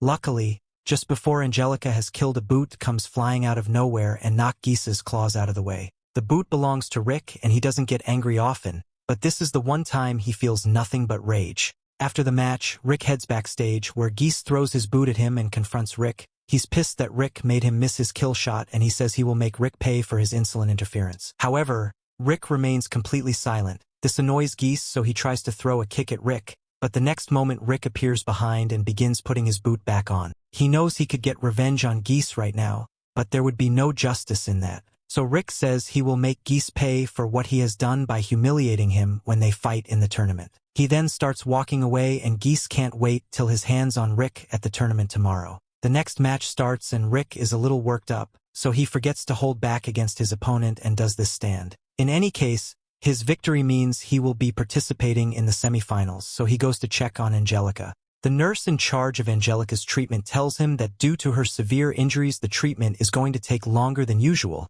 but there is no immediate risk for Angelica's life. Rick is glad to hear that she's okay, but he feels sorry for Angelica since she went so far to push through that hellish training. Just as things end up like this, and other news, Brufston and Kerwin won their matches as well, so the finalists for the semifinals tomorrow have been decided. The next day, Rick comes across Angelica in the halls and he's happy to see that she's doing better since he asked Brufston to personally heal her, but he reminds her that she still shouldn't push herself too hard. He doesn't want to bring up what happened yesterday, so he starts walking away, but before he leaves Angelica speaks up and apologizes for not being good enough to meet his expectations. Rick went through all the trouble of training her, even he didn't gain anything from it, and she still failed to achieve her goals, so maybe she isn't cut out to be a fighter after all. Rick tells her that she has nothing to apologize for because she worked really hard to train for the fight, and if anything Rick is the one who fault here because he failed to adequately gauge Geese's true strength, so he couldn't prepare Angelica properly. He wants her to watch his match with Geese closely, so he can show her the results that can be achieved with hard work. The time for Rick's battle finally comes,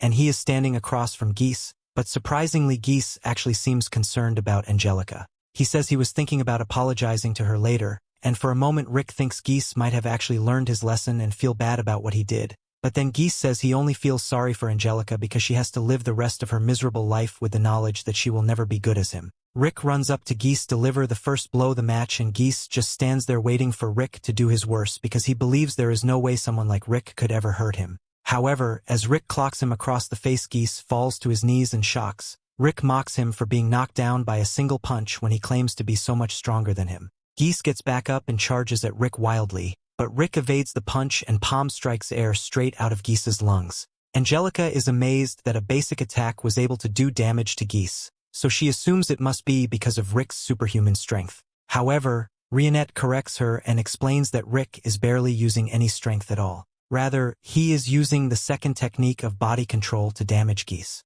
The through-body attack is one that ignores all forms of armor and deals damage straight into the core of the body, so no matter how tough Geese is, he's going to feel a lot of pain. Rick tells Geese he can withdraw from the determine if he wants, but Geese still believes he is superior in every way, so he unleashes his special Dragonoid and strengthening magic. With this boost, Geese is actually able to knock Rick back, but Rick catches himself and begins running around to evade Geese. Brufston now realizes what Rick's game plan is, and from what he can see, Geese's strengthening magic uses a lot of magical energy. Geese never train his mana capacity, but he was born with such massive mana reserves and it doesn't matter. Rick tries to attack again, but with Geese's reinforced body the technique now has no effect, so Geese slashes at Rick and kicks him away. Geese throws another punch at Rick, but this time he's starting to look like he's getting tired, while on the other hand, Rick doesn't have even a single scratch. Rick has been using one of the other techniques of body control called flowing strikes, and this technique allows him to disperse the damage from the attacks Geese has been delivering, so he's pretty much unharmed. Geese is enraged that Rick isn't taking this fight seriously, but Rick explains that he is actually fighting seriously. He is intentionally restricting himself to match Angelica's stats, and he intends to be using nothing but Angelica's full strength. Geese declares that he will make Rick regret looking down on him and prepares an all-out attack, but because he is so tired, he is losing control of his magic, which allows Rick to easily punch through his defenses. Geese doesn't understand how he is losing to Rick when he is only using Angelica's level of strength, but he has never trained to the point of being tired before, so his body doesn't know how to handle it. Snape is amazed that Rick is actually winning and asks if Rick possesses even more talent than Geese, but all the others immediately tell him that Rick has almost negative levels of talent. All the strength he possesses is a result of pure hard work, which is something Geese could never understand. Being able to push yourself to the limit and keep going is true strength, and Geese does not have that. Geese tries to punch Rick once more, but Rick catches it and sends a wave of force through Geese's arm. He acknowledges that Geese is definitely a prodigy and definitely has the potential to be the strongest in the world, but he's still only at level 1 on his path to growth. The truly strong are those who have taken their talents and trained beyond human comprehension. He is sure Geese must have thought he was the strongest in the world, but that's only because he has never run into anyone who actually beat him. Geese doesn't want to accept that he just can't beat Rick, so he decides to use his trump card and calls on his ancient dragon blood to transform. Now he's pretty much a dragon, and Rick is having trouble keeping up with his attacks again. Rick tries another through attack, but it does absolutely nothing to Geese's new form. He's gotten stronger, more durable, and his attacks are even faster than before, so he's getting pushed around easily. Rick is forced to admit that Geese's talents are actually too great for Angelica to overcome, as there's no way she could ever be in with her current level of power, but that doesn't mean she can't do it eventually. With a little hell is training, Angelica will be able to outclass Geese's power, and Rick is going to give a demonstration of what that would look like. After 6 months of training, Angelica's speed would be so high that she could blitz Geese easily, and after 9 months her strength could easily overpower him, and after a year of training she would be too fast for Geese to even see. Angelica is nowhere near capable of any of this now, and Rick says it takes a certain level of craziness to endorse such hellish training for a year, just to beat someone's inborn talent, and Angelica crazy enough to go through with it. Rick Knox gets to the floor and tells him that the only way he will be able to stay strong would be if he puts his ego aside and trains to hone his strength. But Geese is still in denial of the fact that hard work can truly be talent, so he creates a smokescreen and makes one last desperate charge at Rick, showing that he has learned nothing. Rick decides that it is time to end it, so as Geese approaches he uses the thread slash technique and slices through Geese's chest, which knocks him down and makes Rick the winner of this match. Once Rick is declared the winner, the crowd goes wild for him and Angelica thanks him for what he did. She promises that she will train hard and someday reach Rick's level of strength, and Rick is glad to hear that she's feeling motivated again. Angelica then looks over to Snape and she was expecting him to be in a frenzy over Geese's loss, but he actually looks really calm. Snape tells her that it is indeed a painful loss, but at the same time Geese was an arrogant to feels kind of good for Snape to see him get beaten. He may not have won any bets today, but he's satisfied regardless. Angelica tries to rub it in his face that he no longer has the money to uphold the marriage contract, so he can't marry into a noble family anymore, and Snape admits that it's a real shame that he won't be able to marry Angelica anymore, but it was never about marrying to a noble family for him. He just genuinely liked Angelica, and that is surprising to her. The next fight of the day is Bruffston versus Kerwin, and Kerwin is really pumped for his fight. He can tell that Bruffston is insanely strong because he can't find a single opening in his defenses,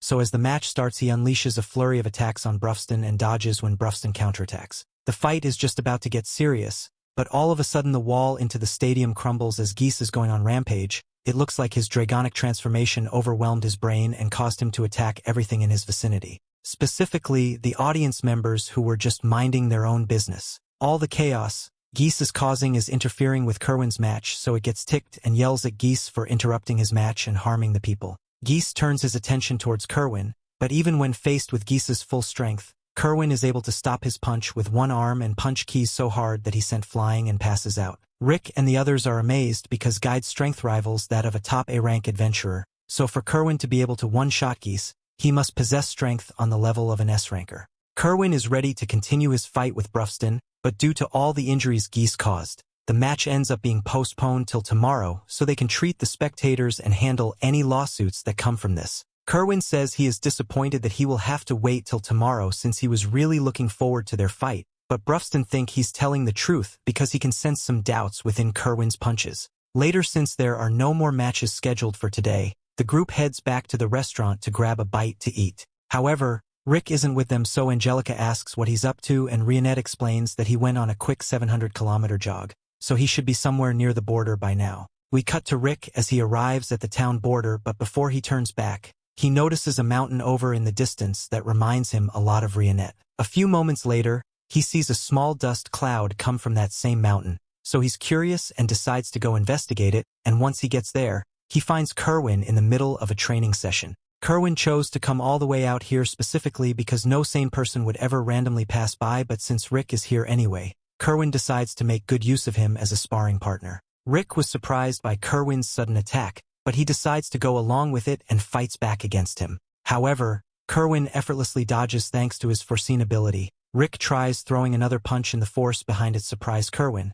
but he's still quick enough to block it before it lands. It's impressive that Kerwin could react to and block a serious punch from Rick, but Rick finds it weird that Kerwin is fast enough to react to this, but he still somehow gets hit with attacks that are far slower. Kerwin admits that he hasn't been giving it his all in his fights, and since Rick is pretty strong as well, he gets the feeling that they may be able to understand one another. Kerwin has always been obsessed with fighting, but at some point in his training got so strong that he no longer felt challenged by any of the fighters he went up against. It became boring for him to have to fight in the tournament because he could defeat all his opponents in one punch, but he decided that he would keep doing it as long as it made the gym owner happy. Since he couldn't enjoy fighting anymore, his only source of fun was training to get stronger, so he put all his efforts into that instead. One day he overheard the gym owner talking with his account about how they have been losing viewership for the tournaments recently. People started getting bored of the fights once they realized that Kerwin would always win in one punch, and that's hurting ticket sales. The accountant suggested doing something to keep the fights interesting, but the owner didn't want to force Kerwin to lose fights on purpose just to keep the crowd invested. By the time the next match came, Kerwin had a lot on his mind since he didn't want to continue, meaning as it made the owner's business suffer. But while he was deep in thought, his match started and his opponent already threw a punch. However, it was taking 3 to 4 business days to arrive, so Kerwin could have dodged it if he wanted to. However, he chose to take the hit instead and lose on purpose to keep the crowd excited. Over time he learned to adapt his strength as he fought in order to keep people guessing so he can still win tournaments, but he hasn't been able to use his full strength in battle in a long time. Rick understands what Kerwin means, but since he's facing Brufston tomorrow, Rick says he won't have to worry about needing to hold back. In fact, for his own good, Kerwin better not hold back if he wants to survive. Rick then runs off without saying another word, and Kerwin is a little confused about what he said. The next day, Brufston and Kerwin's match is about to begin, and to make sure there are no more incidents, a magic barrier has been erected to ensure the safety of all the spectators. Kerwin begins the fight by throwing several punches at Brufston, which are all effortlessly blocked. However, Kerwin then throws a special rolling punch, which is enough to break through Brufston's guard. Rick is shocked since breaking Brufston's guard in the small feat, however, and Brufston punches back. Kerwin is forced to retreat. He admits that Brufston is definitely strong, and Brufston acknowledges Kerwin's strength as well, even if he isn't using his full strength. Since Brufston was able to figure out that Kerwin was holding back, Kerwin admits that he has been hiding his strength for the sake of keeping things interesting. He would like to face Brufston at full power, but if he goes all out now, all the spectators will know that he has been lying about his strength. Brufston says he understands, and Kerwin thinks he's a failure of a fighter for lying to all his fans for so long, but Brufston doesn't see it that way at all. Kerwin only did what he did for the sake of his fans, and Brufston can respect that, so he says he will fight in a way that matches the level of strength Kerwin usually uses. To do that, he's going to fight using only 2 fingers, and not move from the spot he's standing in. Kerwin is a bit confused, but he begins attacking again, and to his surprise, Brufston is actually embarrassing him with just 2 fingers. He gets tossed on his back, forcing him to back away again, and he would really like to go all out in Brufston, but he still feels the need to hold himself back so that people don't realize his true strength. Just then gym owner yells out to Kerwin and tells him to stop pretending that he's weaker than he really is. Kerwin says he's only doing this to help the owner's business, but the gym owner says he doesn't want him to fight like this even if it's for his business. His dream has always been to train the world's strongest fighter, and he knows Kerwin's dream is to become the world's strongest fighter, so he shouldn't have to hold himself back. Kerwin gets the message, and since the owner is fine with the people knowing the truth, turns to Brufston and apologizes for holding back for so long, but he's ready to fight at full strength now. He charges at Brufston and throws a punch that creates a massive shockwave, and it's so powerful that Brufston ends up having to use 5 fingers to block it. Kerwin continues laying on the punches, but then he switches it up by using 2 Wolfong punches to force Brufston to block, and while his arms are up, Kerwin goes for a kick straight to the gut. However, Brufston doesn't even budge it and grabs Kerwin's leg and then throws him across the arena. Kerwin manages to break his fall by using the steel body technique, but the crowd is starting to realize that he's a lot stronger than he was a second ago, so he must have been holding back this whole time, and they begin to murmur amongst themselves about how he deceived them. Kerwin hears all the bad things they are saying about him, but it's already too late to go back to how things were before, so if he's just going to focus on throwing everything he's got at Brufston, he begins chanting a fifth nature fire spell and casts a hell flame wave in Brufston's direction. Everyone is surprised by this, since beastmen like him are usually terrible at magic, so the fact that he can cast such an advanced spell speaks volumes to the amount of training he must have undergone. His power qualifies as that of a true genius on the level of Brufston and the others, but Brufston nonchalantly kicks of a rock and uses it to block the flames. Kerwin then uses Blink Step to get close to Brufston, and as soon as he is within range, he casts his 7th nature spell to bind Brufston in place and then proceeds to cast an 8th nature meteor spell. The others in Rick's party are pretty impressed with what Kerwin has done so far, but Rick is really worried because Kerwin is way stronger than he thought he would be, so at this rate Brufston is going to stop holding back against him. As the meteor is about to hit, Brufston commends Kerwin on his strength and then proceeds to one-shot the meteor out of existence. Once the dust has settled, Brufston tells Kerwin that he has felt his conviction to fight with everything he has, so as a display of respect, Brufston promises to stop holding back as well and gives Kerwin quarter thumbs up. The quarter thumbs up is a gesture done among the orcs when there is a dispute, and it basically means that respectfully someone is going to catch a fade. As Brufston begins walking towards Kerwin, he hits an instinctive feeling that he's about to get his ass beat with efficiency. When Brufston throws a punch, Kerwin barely manages to evade a direct hit, but the pressure from the punch is still enough to send him flying. Kerwin gets back up and tries throwing all the high-level magic he can at Brufston, but doesn't even make Brufston blink. He then dashes forward and lands a blow in Kerwin's abdomen, sending him flying backwards. The only reason Kerwin managed to survive was because he layered all sorts of defensive techniques to defend himself, but that punch would have killed a regular fighter. Kerwin is having trouble getting back up, and he contemplates just giving up since there's no way he can win against Brufston, but his fighting spirit won't allow him to quit just because he is faced with a strong opponent. Even if he is out of mana, he still has the stamina to keep going. However, after punching Brufston for a while, his stamina runs out as well. He's really out of juice this time, and he finds it hard to believe that someone as strong as Brufston actually exists in this world, but just as he's about to give up, he hears the crowd begin to cheer for him. After seeing him fight with such conviction, they don't care if he was holding back before. What they want to see now is Kerwin doing his best to win no matter what. With the support of the crowd behind him, Kerwin gets back up and puts every ounce of strength he has less into a single punch. He doesn't have mana or stand on the left, but his fighting spirit tells him forward to deliver a punch with all his techniques combined, and the power he unleashes is far greater than anything he has done so far, but Brufston still stands unharmed by the end. He praises Kerwin for such a splendid display of fighting spirit and asks if he has unleashed everything he has in him. Kerwin stares at the ground in defeat because even his most powerful attack wasn't able to phase Brufston, but then he notices that he actually managed to push Brufston backwards with his attack, so he is satisfied with the results of this match and says he has no regrets. So Brufston punches him and Kerwin falls to the ground unconscious, but even so he's still got a smile on his face. Brufston's friends cheer for his victory and Rick congratulate him on defeating the champion. Angelica thinks that such an overwhelming victory against the champ is incredible, but Brufston says that Kerwin was very impressive. Rick is just glad that they will for sure get the jewel now and all he will have to do is withdraw. Brufston interrupts him though, and just says that he's looking forward to their match. Rick realizes that he's in great danger and loses a bunch of hair from the overwhelming stress. Elsewhere, Kerwin reads articles about his loss and how he had been deceiving everyone. Kerwin feels like he has become the villain, but gym owner assure that everything will be fine. He is more interested in Kerwin's final move because he never knew he had such a powerful attack in his arsenal. Kerwin explains that the move just came to him because he was so absorbed in the moment. Kerwin feels guilty about lying to everyone, and even worse about losing. The owner knows that he was just being considerate and reminds him that losing isn't a big deal because he can just train hard and get stronger again. Kerwin wonders why he looks after him so much, so the owner explains that he's like a son to him. Brufston interrupts and offers to treat Kerwin's wounds.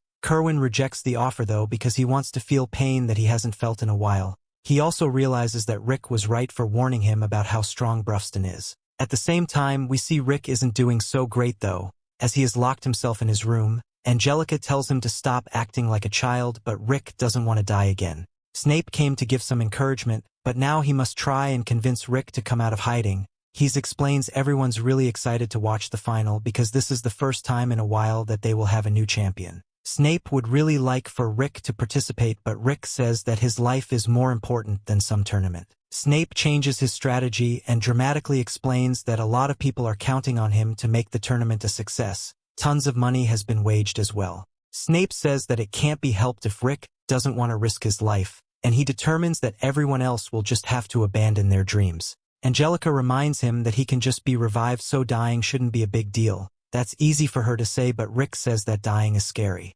Angelica reminds him that he endured years of training with Brufston, so he shouldn't be scared of fighting just one match against him. Rick says that training and fighting are completely different, and Angelica just wouldn't understand.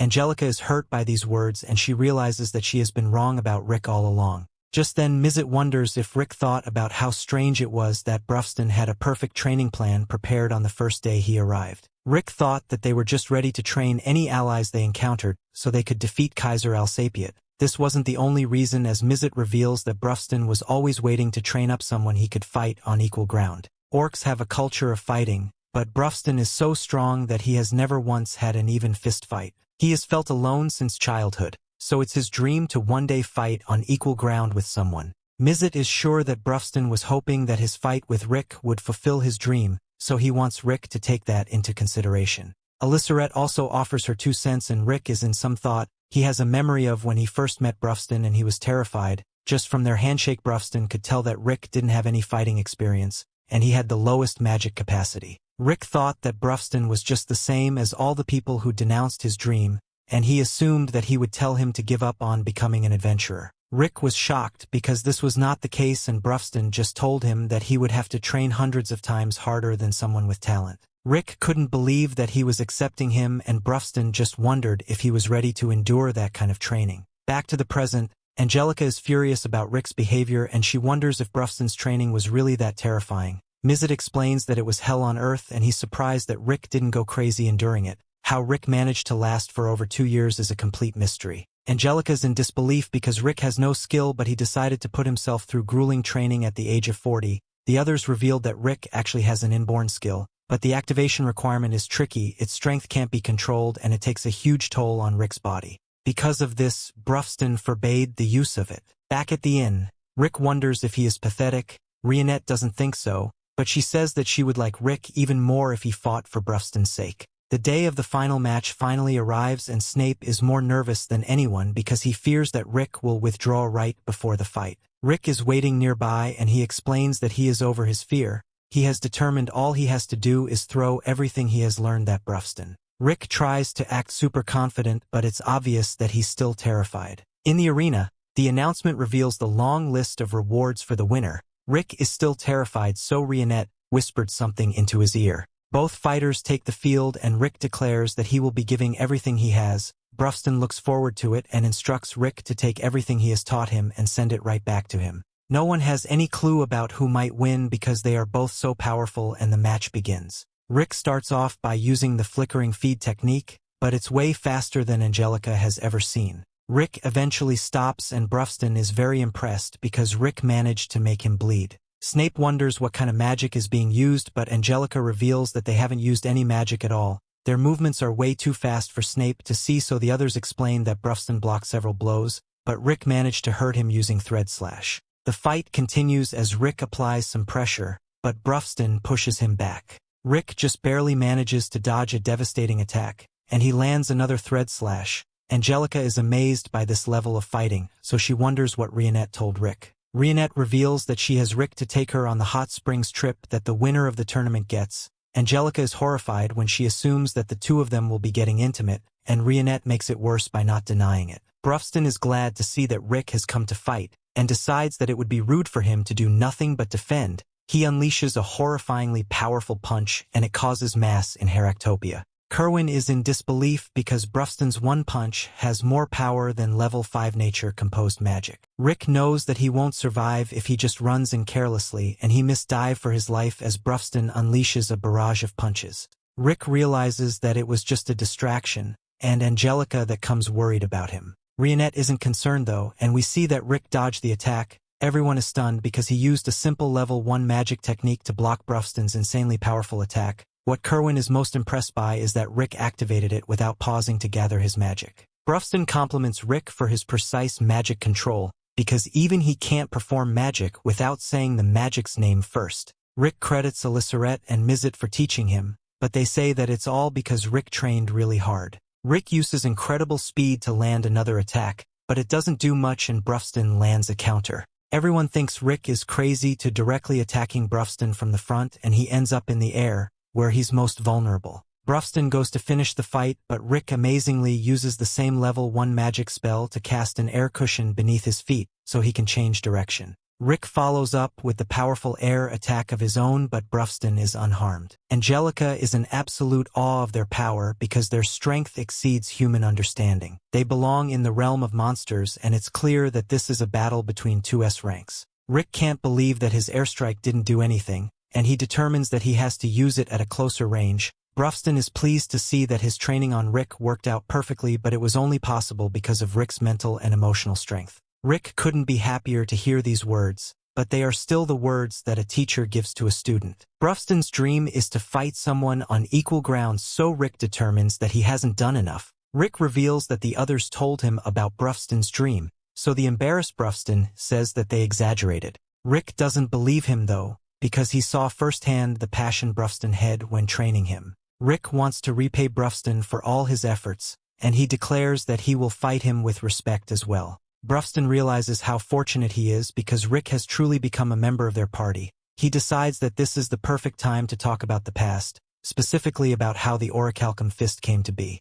Look back all the way to 46 years ago shows that Brufston is just 5 years old. This was when he realized that he was different from all the other orcs in his pack. Aside from his appearance, Brufston was much more intelligent than the others. Brufston began reading books left behind by humans, but orcs normally communicate by fighting. Unfortunately, Brufston was too strong, so he can never relate to his kind. Brufston decided to improve the lives of the orcs, so he taught them how to make a fire and how to communicate in other ways. Eventually, Brufston was worshipped as a god, and there was no longer anyone who would even attempt to approach him. This included his own family, so Brufston was all alone. One day, Brufston returned from some scavenging to find that all the orcs lost their lives in a flood. Brufston, however, felt nothing, which was just another painful reminder of how isolated he was. One night Brufston was attacked by a human, but this human was shocked to see that an orc was reading and talking. On top of that, Brufston had eliminated a dragon that was tormenting a town. This man was hired to kill an orc in the forest, but it's clear that Brufston is no ordinary orc. The two talked about Brufston's situation and how isolated he has become. Brufston wanted a friend that he could fight on equal terms, but he didn't believe that he would ever find one. The man named Reinhard, and he had dreams as well, so he urged Brufston to chase their dreams together. He explained that he fought alongside the hero Yamato, and he became known as one of the legendary 5. Reinhard was also the man that wrote the book about Yamato's legendary journey. He said that he wanted to defeat Kaiser Alsapiet, and he knew how audacious that dream was. The man thought that Brufston was much closer to achieving his dream than he thought, so Brufston agreed to journey with him. This was when Brufston became an adventurer, and the pair founded the Orihalcon Fist. Just like Reinhard said would happen, people with power equal to Brufston assembled. They all had their own unique skills, but what Brufston longed for was a fist fight like what happens between orcs. This was in Brufston came up with this training plan, but Mizet doubted that there was any person on the planet that would be able to survive it. After a while, Brufston nearly gave up on his dream, but eventually Rick showed up. Back to the present, Brufston is ready to fight. Rick thinks about how Brufston was alongside him through all his training, but he never realized how much time Brufston was devoting to him. Rick thinks about the skills he can use, but he doesn't feel right fighting Brufston this way because Brufston is looking for a straight-up fist fight. He remembers being taught about the orc's quarter thumbs up, which is a sign that two fighters will abandon the thought of running away so they can solely trade blows. Everyone is then shocked when Rick shows this quarter thumbs up to Brufston. Rick apologizes to Rionette because he knows that this means he won't be able to take her on the hot springs trip. Rionette is actually happy though, because Rick's selflessness is why she likes him. Brufston reciprocates Rick's gesture, so the two start duking it out. The sheer force of their punches causes massive damage that can be felt throughout the entire arena. As they beat the pulp out of each other, Rick realizes that it's thanks to Brufston that he's been able to chase his dream, so he has to repay him. Mizet can tell that things are going to get even more dangerous, so he asks Elisarette to lend him some magic. She does as he begins an incantation, and Mizet teleports the entire audience away to safety. Kerwin wonders why he did it, so Mizet explains that Rick and Brufston's fight is going to cause an unworldly amount of damage. Everyone is outside, but they have no clue what just happened. Rick and Brufston continue to go at each other, and everyone has to brace themselves. Their analysis determines that Rick has landed more punches, but Brufston is several levels above him in terms of power per punch. The two warriors exchanged some serious blows, but Rick takes the brunt of the damage. Rick can barely stand up, but he refuses to give up because he hasn't paid Brufston back yet. The battle continues as they bash each other's faces in, and Brufston them last for the first time in this anime. Eventually, Rick gets absolutely rocked as Brufston sends him right through the arena walls, and Rick questions if this is as far as he can go. Rick is exhausted, so he convinces himself that the fight he put up was good enough for someone like him. Rick hopes that Brufston is satisfied with the fight, but he sees that his sensei looks like he can still fight more. Rick's bodies can no longer move, so he can continue fighting, but Rick has surprised when he can at least move the finger. Angelica assumes that Rick can continue, but the others reveal that Rick is not done yet. That isn't all, as they explained that Rick hasn't even gotten really serious yet. Rick determines that isn't good enough to be called Brufston's equal, especially since this was just a simple fistfight for him. However, Rick can't let himself rest, as this fight hasn't been nearly enough to repay Brufston for everything he has done for him. Rick unleashes an incredible amount of power, and Rionette explains that he's using his inborn skill called Reckless Soul. Power surges through Rick's body, and everyone celebrates because their goal to shock Brufston is complete. It turns out that they wanted to surprise Brufston by helping him achieve his dream of fighting an equal opponent. To do this, they gave Rick special training and kept it a secret from Brufston. They were able to help Rick learn how to control his inborn skill and how to use it at will. The condition to activate Reckless Soul is to be ready to exceed his limits in order to battle someone for stronger than himself. What he needs to activate it is not magical power or physical strength, it's the strength of will. Incredible amounts of power continues to surge from his body, and Rionette declares that the real fight begins now. The powered-up Rick battles that out once again, and everyone watching becomes worried. Brufston's amazed by everyone's surprise,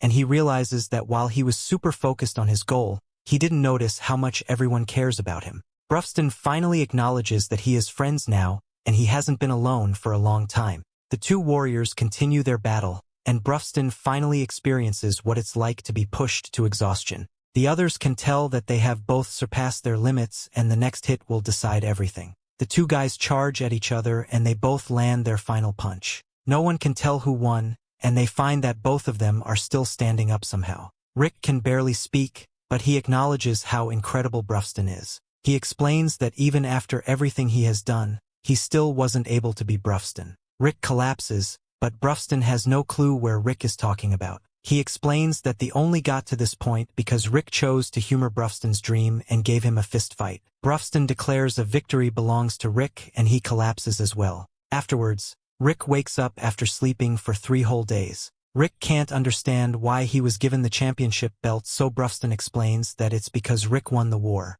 Rick is grateful, but he knows that he wouldn't have been able to defeat Brufston if he uses heal ability on himself over and over again. Brufston doesn't want him to be done on himself, so he tells Rick that he's incredibly strong. He acknowledges the others as well, and thanks them for being his friends. The group finally has the second of the 6 jewels, so they are one step closer to Yamato and Kaiser Alsapiet. They also have a fake replacement jewel to put in the belt. Just then Rick wonders how old Reinhard is because he fought alongside Yamato, but that was over 200 years ago. Reinhard's exact age is unknown, but his inborn skill is what has extended his life. He has been gone for a while, but it's only because the deadline for his book closing in and he's on the run. That night, Snape explains that Rick and Brufston both decline the victory. The tournament can't be left without a winner, so Kerwin is now champion again. Kerwin can't accept this decision, so Snape asks them to at least watch over the belt. Our group prepares to go home, but everyone's scold Rick for trying to bring back too much food. Brufston thinks about Reinhard and hopes that he can tell him that his dream has finally come true. Angelica says goodbye as well, but Rick is shocked to hear that she will be back because Brufston promised to train her. Rick can't believe that she's willing to sacrifice her life, but Angelica's determined to catch up to Rick and even surpass him. Rick says that he plans to run home because he's a late-starting E-rank adventurer, but Angelica points out that he's pretty much an S-rank. She assumes that Rick will be running his typical 500 kilometers, but she is shocked when Rick says that their house is actually 2,800 kilometers away. Angelica fears that their food will rot in the carriage during the long trip, but Mizit uses enhancement magic to buff up their horse. Rick is ready to go, but Rionette first wants to know when they will be going on their hot springs trip. Brufston reminds him that he did actually win the tournament and Rick imagines what the trip would be like. Rick says that he didn't actually win though, and Mizet agrees that it was a draw. Mizet recommends that they have a race back home, and if Rick loses then he will have to go on the hot springs trip. On top of that, he will have to do 100 times the training. The race begins, but Rick stays behind to promise Rionette that he will take her to the hot springs one day. He doesn't want to have to do 100 times the training though, so he begins running. As they run back, Rick thinks about how even though it took a really long time his dream of becoming an adventurer finally came true. This isn't the end however, as his next dream still awaits him, and it doesn't matter how old he is. This was the last part of this season. Subscribe for more anime recaps.